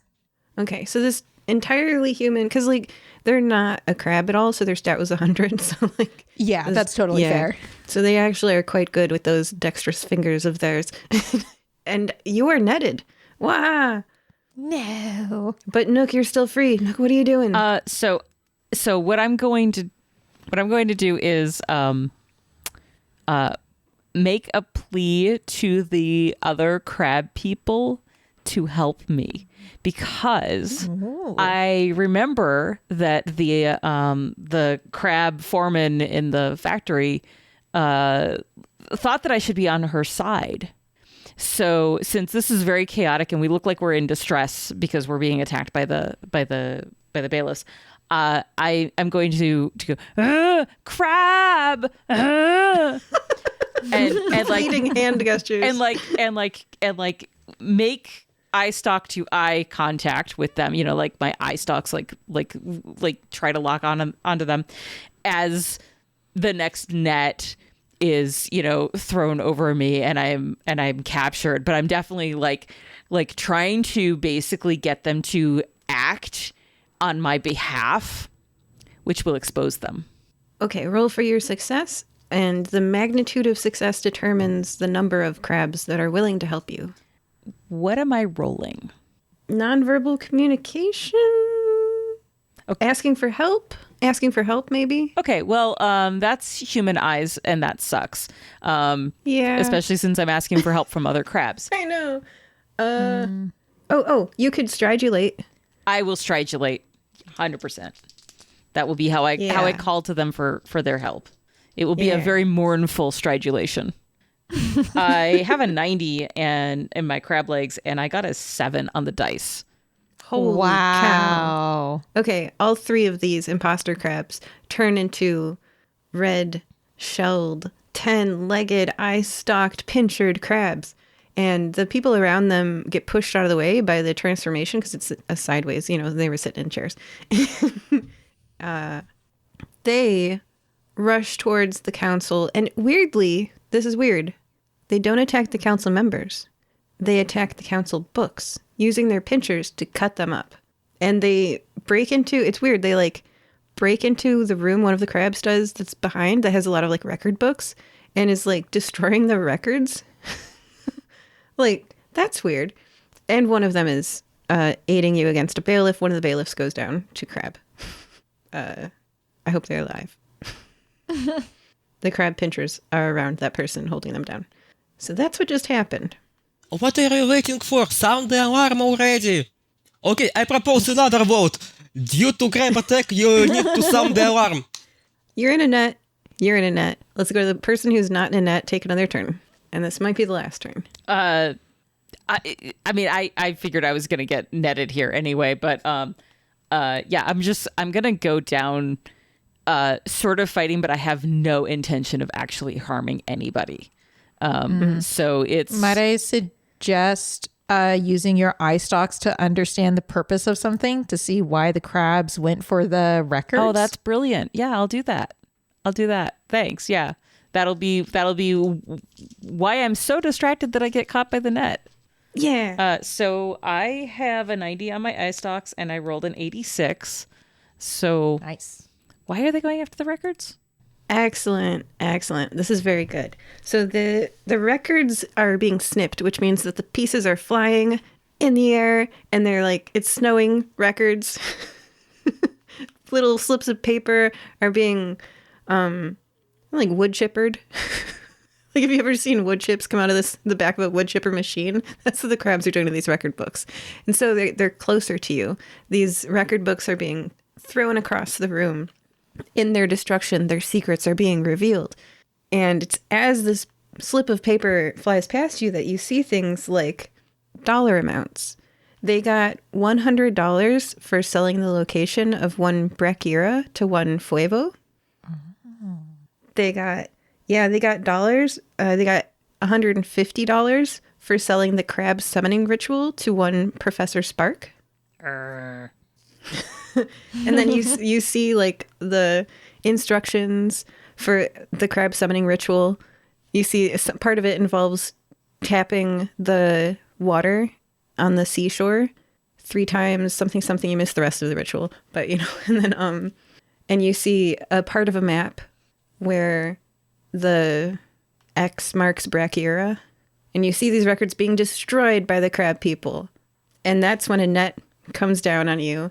And we're going to fade to black because the next time you are going to have any choices is going to be inside a cell in the prisons. Let me flip to that page. By the way, does the failed roll to convince everybody make my eye go more crab-like? Yeah. That means my eyes pop out. Oh, no. Oh, they're going to take you to the jail cell too when you're like, I'm not one of them. Eye stalks pop out. Yes, right at that moment, yes. So I'm going to narrate this part. This was going to be you guys walking through here, but now you're sort of being carted through in nets. You were outside of the police station. You see the evacuation siren on the way in, like for tornadoes, hurricanes, etc., outside of the police station. There are 5 stairs up to the front door. You're wheeled up the wheelchair ramp entrance. You are wheeled through the door of the police station. It's like a lobby, but with no chairs. There's a door on the back wall on the left. In the middle of the back wall is a waist to head level thick glass window. An officer in uniform sits behind it. They tip their hat to the officers, the bailiffs directing the carts with the crab people. They wheel you down a hallway with doors on the left and the right. At the end of the hallway is a sign with a picture of stairs and the word holding. You guys take the ramp again, I guess, to the downstairs, which is another hallway, but instead of offices branching off on both sides like there were upstairs, these walls are made out of bars that divide the left and the right square footage into holding cells. Most of them are empty, but one jail cell has a 6-year-old blue-skinned child. She looks at you, her lower lip trembling. And as the officers leave you in your jail cells, I'm going to say the other crabs got away. You guys took the hit. Good job. And you were netted. And you 3 are in the jail cells. You each have your own cell. It's very nice and luxurious, actually. They're treating you well. With this blue-skinned 6-year-old child. Did they frisk us? No, you still have all your stuff. Okay. You have many pockets. Demyan just pulls out a knife out of one of his pockets and cuts his ropes. Is she a crab? No, she has blue skin and galaxy blue skin, black hair, violet eyes. She looks like she's not yet 7 years old. And you are a crab, Mary, so she doesn't recognize you. And she says, her lower lip trembling, she says, "Hi, I'm scared. My name's Obsidiana. Can you help me?" The look on Mary's face. No. God. I was like going through Mary's wiki and I was like, I don't remember putting an NPC like that in my backstory. Then you said Obsidian. I'm like, no. I think Mary's eye stalks just start twitching. Birthday. I say very reassuringly to the little girl. I don't know what that means. Her birthday. We need a This little is girl. so hard. I do not know. This child.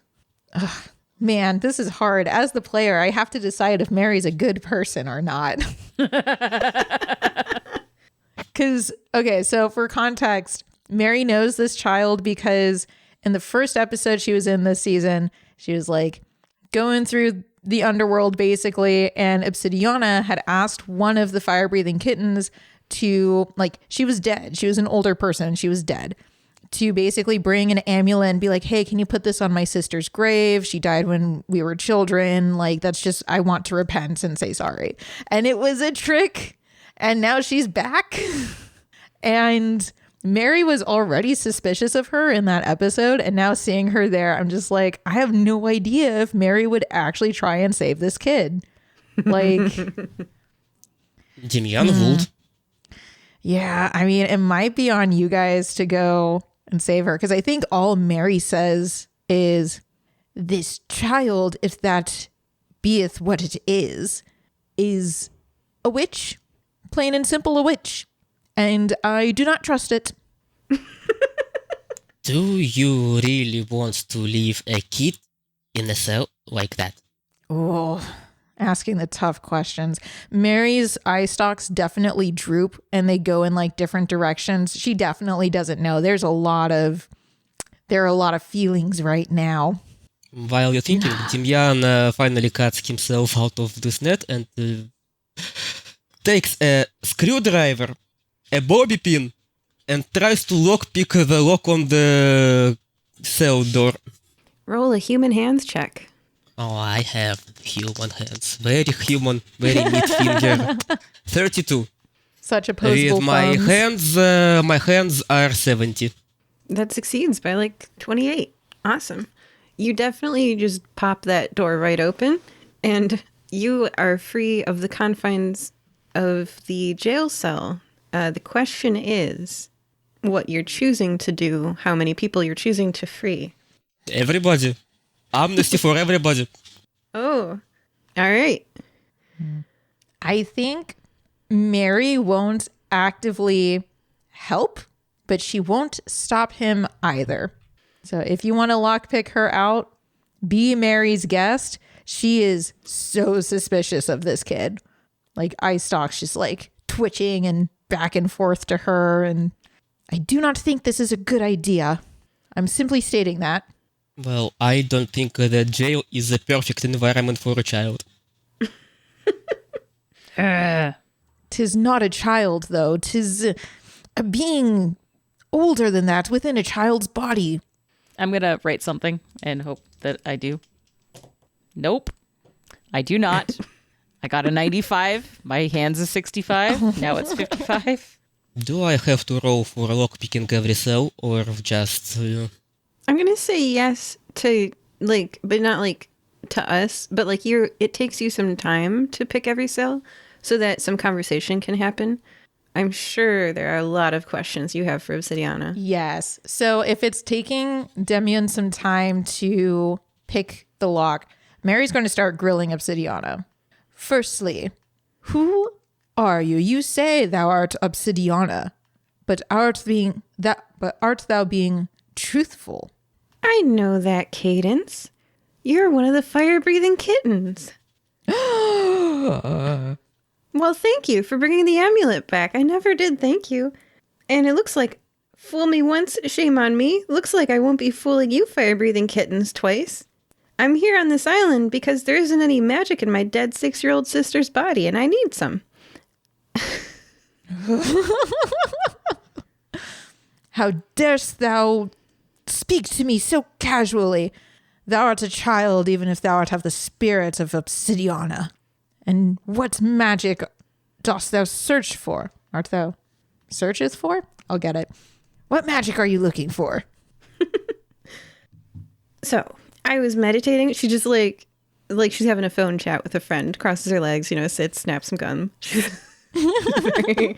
I was meditating upon the ether, like listening to radio waves, and I heard about a deal being made. So I came here to try to get in on it.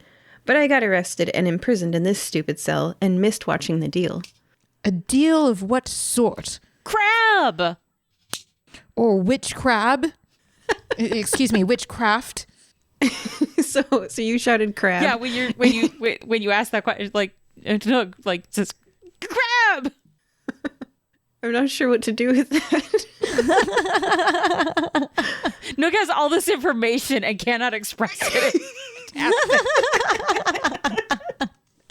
I think that I think that Mary would kind of pick up on what Nugh's trying to say, and it's just like, indeed, was it which crab you were listening to? I don't know what they looked like, but I know their names. Someone named Yes. Professor Spark and someone else named Xantho. They could have been crabs. Witchcraft. Witchcraft indeed. Well, my opinion is still the same. I daren't say we release her, but 'tis not my decision wholly. Click. Oops, I already did that. Well, thanks. She looks up at you with puppy dog eyes. Demyan, you have a new fan. Go Do on, not kid. fall for her tricks. Go on, kid. Just run away. Oh, if you can convince us, help us convince the good people of this island to follow suit to the ship, we will be so grateful to you. For you see, we are not in the right condition to participate in any kind of conversation with normal human beings. My eyes start to feel sore, And Demyan points at his eyes, which are already popping out of the skull. So, in exchange for freeing me, you want me to convince everyone what? To leave the island at once, because the huge wave is about to hit the island. Oh my gosh. Yes, I'm glad you got me out of this cell. I just couldn't let a child die. Such a horrible, horrible death. Methinks I might have. How dare you! Thou daren't know what thou dost? Wait, hold on. You don't know what you're doing. I'll translate it later. Of course I'll help. Thank you. Nah. Mary's gonna make a roll with those eye stalks. I gotta understand the purpose of something. I need to understand really. I mean, I know she said she's here for magic, but I just need to understand what her plan is. The purpose of her helping us, I guess, is what I'll settle on. There are many things I want to know, but I'll settle on that. My eye stalks are 75. Ah, darn it. I rolled a 77. She continues to elude me. All right, and so she is going to start towards the exit, I guess. I'm not going to stop her. Mary's still very undecided. She just knows she doesn't trust her. But she's also not going to actively go against her friends and be the bad guy. Are you coming? I can't get out of here without you. We are coming, right, guys? Ladies, Indeed. I might have an idea how we can alarm everybody. I believe I might try to short-circuit the alarm system so it just starts ringing. We just need to get there. Well, then let us away. Describe what happens. You've got the police officers. You're in the basement. You got the it's kind of funny that Obsidian is the one person who really would have loved crab magic, and she was inside when the cloud passed over. Lols. So you were in the basement. The first level has a bunch of cops, and there's you mentioned circuitry for short circuiting and turning on the siren. That is in the lawn outside of this police station. That's where one of the sirens is. So. Describe what you do, and this might be the final arc of this adventure. Woo! I want to try to burrow out so we can avoid and confronting the police station, the police inside the station. Yeah. Can I try that? All right. Yeah. I feel like Nugh is like the most crabby of all of us. Yeah, but my hands are not So crabby yet. So Oh, that's yeah. true. Like So mine aren't I'm gonna give it a shot though. I think I have the highest pincers score, so maybe I have the best chance. I don't know. Maybe I can duct tape some kind of tool on his hand so it works as a shovel better. Yeah. Yeah. Would that give me advantage? Yes. So we looted a lot of instruments, so I just look through the toolbox, find a small folding shovel, take a duct tape and just duct tape a shovel onto Nuke's arms. Love it. I'm just imagining this. With the duct taped shovel on your arms. Your digging goes even better. And you've got like 10 arms. So there's like 10 shovels. Well, I'm only halfway to crab, so like it's only like 5. I don't know. I don't know how it works. Yeah. So your 5 arms are well muscled and able to do this burrowing motion. What did you roll? All right. So I have a 45 on pincer, and on my first roll I rolled 100, and my second I rolled a 20. Nice. Nice job, you guys. Teamwork. Teamwork makes the Duct tape makes the dream work. Duct tape makes There's never enough duct tape. If it doesn't work, you just didn't apply enough duct tape. witchcraft. You are burrowing through the earth. I imagine that once you overcame the cinder block wall, maybe, you had the exposed topsoil behind it, was easy to burrow through. Describe what you do. So basically, I burrow straight for 10 feet or so, and then angle upward, trying to get towards that machinery that we saw on our way in, I assume, so that we can just avoid all the cops entirely. You break the surface and sunlight enters this burrow. You are on the lawn of the police station. There's sort of like a flagpole with a siren a ways from you, and there's also a building with lots of cops in it. What do you do? So, if I get it correctly, the sound of this siren will alarm everybody on the island to begin the evacuation. So I just grab my pliers, my screwdriver, my duct tape, just break into this box and short circuit. It's at the top of a flagpole. Okay. How do we get up there? What? Is climbing? Who is the most crab-legged of us? Definitely Nugh. Is climbing something I can do pretty easily? Okay. Yes, you can walk up something like it's nobody's business using your legs. Okay. Okay, Demyan passes a rope to whoever is going to climb. Tie it up, please, up there. So I could use the rope to use my puny human hand and feet to get upstairs too. Nugh, his hands are still almost 50% hands. Points at his back and says, "Huh." Do you want...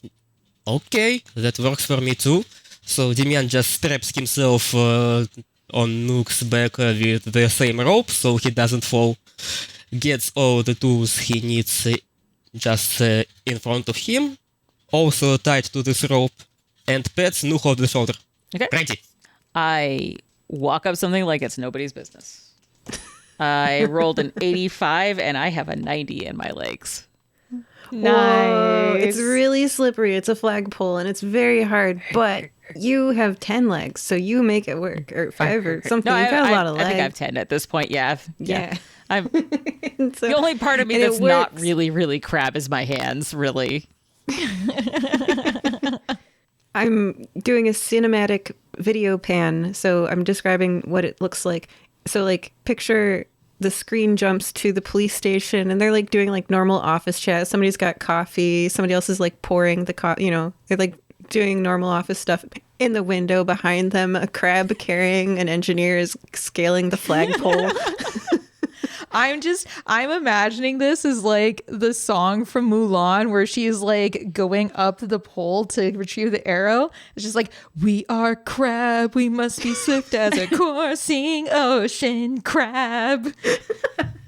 Yes, you reach the top of the flagpole. There's a siren box at the top with magic and wires. Witchcraft. Witchcraft. Okay, now all we need is just to open the box and short circuit the wires. Do I have to roll it? Yes, roll with your human hands. My human hands are 56 out of 75. You succeed. The siren goes off and it's really loud. Like you were like, whoa, my ears. You're right next to it. And all the sirens all across the island start going off. Confusedly, people exit from for example, Gold for Cash, secondhand souvenirs. They exit from the International House of Crab Meat, and the sirens are going, woo, woo. They start heading towards their evacuation site, which is uphill, and then they see that there's no water. And you've evacuated the whole town to the stones above the town, the forested highlands. But I'm just letting you guys know they're still gonna get swept away by the giant wave. We need them to get to the ferry instead, so... Okay, are there any loudspeakers? I mean, Just the one going... we should probably try looking in now supposedly empty police station for a way to broadcast a message, not just All the woo police woo. you guys like hide in your burrow until they're gone. Then the police leave. Okay, so you're in the empty police station. All of the police have evacuated, and they are in the highest part of the island as well. My lady, may I ask you to shout an announcement for them to rush to the seashore, to the boat? Yes, I suppose I can do that. I suppose you might be more convincing. Go ahead and make this announcement, and with it, you might just end the game. So narrate us out. Good citizens of Unst Town. A giant wave, the likes of which has never been seen before, is approaching our good home. The rocks shall not save you, but there does lay amidst the bay a ferry that may save all of us and ride thy wave over this island. Evacuate now, or else be taken in by the waves and the crabs. I'm gonna make you roll. Yeah, I figured. What do I even roll though? Hands, feet, or eyes? Should it just be like a contested roll, straight like D100 to D100? No, it should be using your persuasiveness, which I guess is eyes, right? But I'm gonna give you advantage because the people see the lack of water. So like they're willing to listen. They're concerned. They're very alarmed. They're like, there's normally water there. Oh my goodness. This is so nerve-wracking. I don't want to lose. Okay. Wait, can we send Nugh up the mountain so he could clack his hands at the mentioning of be eaten by crabs? Oh, yes. Yes. Sure. Yeah. All right. Yes. I will. That's what's giving you I advantage. will do that. Perfect. Okay, great. Dice gods, don't fail me now. Okay, first roll. My human eyes are 35. First roll was a 58.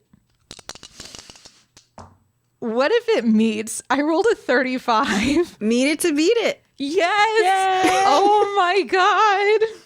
Praise be. Thank the Lord. And everyone with the giant crab chasing them from the forested highlands down to the beach escapes onto the ferry using the many lifeboats to get from the muddy, which, the water has like receded a whole bunch now. This tsunami then, I wrote it down. Okay, so you all, I assume, also get on the ferry, right? Because you're not crab, like you're not fully crab. But so there's two ways to not die at the end of this. You can either become a crab and invulnerable, or fix the ferry. And you guys fix the ferry, so you all escape. Okay. The water for anyone looking out at the beach is gone. All the way to the horizon, as far as you can see, is the brown mud of ocean floor. But you guys are on the ferry. You're safe. Don't worry. A wave taller than any wave anyone had ever seen approaches the now vacant island. Anyone who you were able to turn into a crab, by the way, our winner today is Nugh with 2 points. Oh, yeah? Has an incredibly tough shell that protects them from all physical damage, and they're able to breathe water. They have no problem surviving the tsunami. They're still dancing. Everyone who wasn't a crab and wasn't able to get off the island on the ferry perishes. Very tragic, which is nobody for you guys in this game. Yeah. And that's the end of the story. Let's read the epilogues. All right. You guys want to hear some epilogues? I have a question. If we had left Obsidiana in the prison, she would have perished. She would have perished. That's one of the potential outcomes. Yeah. So, if you went to the police station, some options that could have happened are the police could be convinced to arrest, air quotes, imposter crabs for you, which is anyone you want. And if you evacuated Obsidiana La Caldera from her jail cell, she survived the wave. If you didn't, then she didn't, and her current body-hopping story would have come to an end. Maybe she'll find her undead way back to life again in a different form later. Maybe not, but you guys saved her. Yay. No, Demyan saved her. I just want to make that clear. Good job, Demyan. Good job. Well, I just didn't want to leave a child to die. Yeah. What's wrong That's with fair. you people? Some Nightshade Lobo options. If you had the police arrest Professor Spark's henchperson, then a plot point for future episodes could have been Professor Spark being like, "Where's my Nightshade Lobo?" Because they would have been in jail in a future adventure. Or drowned. Or, yeah. And if you befriended Nightshade Lobo, you could double your crab change numbers. So like a 10 would be worth 20 because they would have helped you align your chakras, and the crab magic would have more easily permeated and flowed. If you explored the well in the beachside community center, so there was, remember that life preserver toss, like a ring toss? The well had gone dry and interfered with the ring toss, the life preserver tossed event. That was sad. Why did the well go dry? And it's because of the foreshock earthquakes. Oh, And you'd have makes sense. found a cave complex that emerges near the stones in the woods that tell of past times the crab people sent giant waves to wipe the island clean. Okay, that's some cool bit of lore, not gonna Yeah, lie. really. I wish we'd found that out. The other group did in the companion episode. Nice.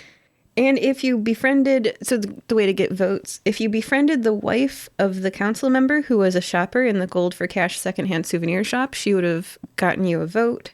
And if you befriended the husband of the council member who was a server in the International House of Crab Meat, they would have gotten you a vote. Ironically, the other group did get both of those votes, but didn't go to the town hall.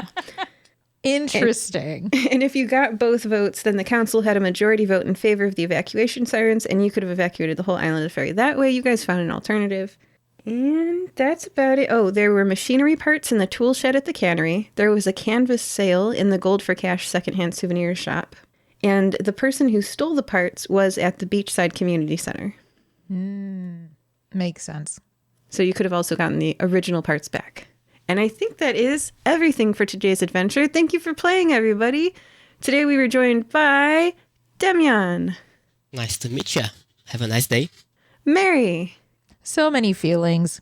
But this is fun. and Nugh. Birthday. Bye-bye. It's that part of the show where we tell you about a podcast you might enjoy. Have you heard of Talkin' Politics and Religion Without Killing Each Other? Here they are described in their own words. Quote, "It's often said, don't talk politics and religion. Why? The loudest, most extreme voices have taken over the whole space. Well, we're taking some of that space back. If you value conversations over contentiousness, if you believe politics and religion are too important to allow, quote, the screamers, end quote, to drown out the rest of us, If you desire to have engaging, provocative, and fun conversations about this stuff, you'll love talkin' politics and religion without killing each other. Check out the podcast, Talkin' Politics and Religion Without Killing Each Other.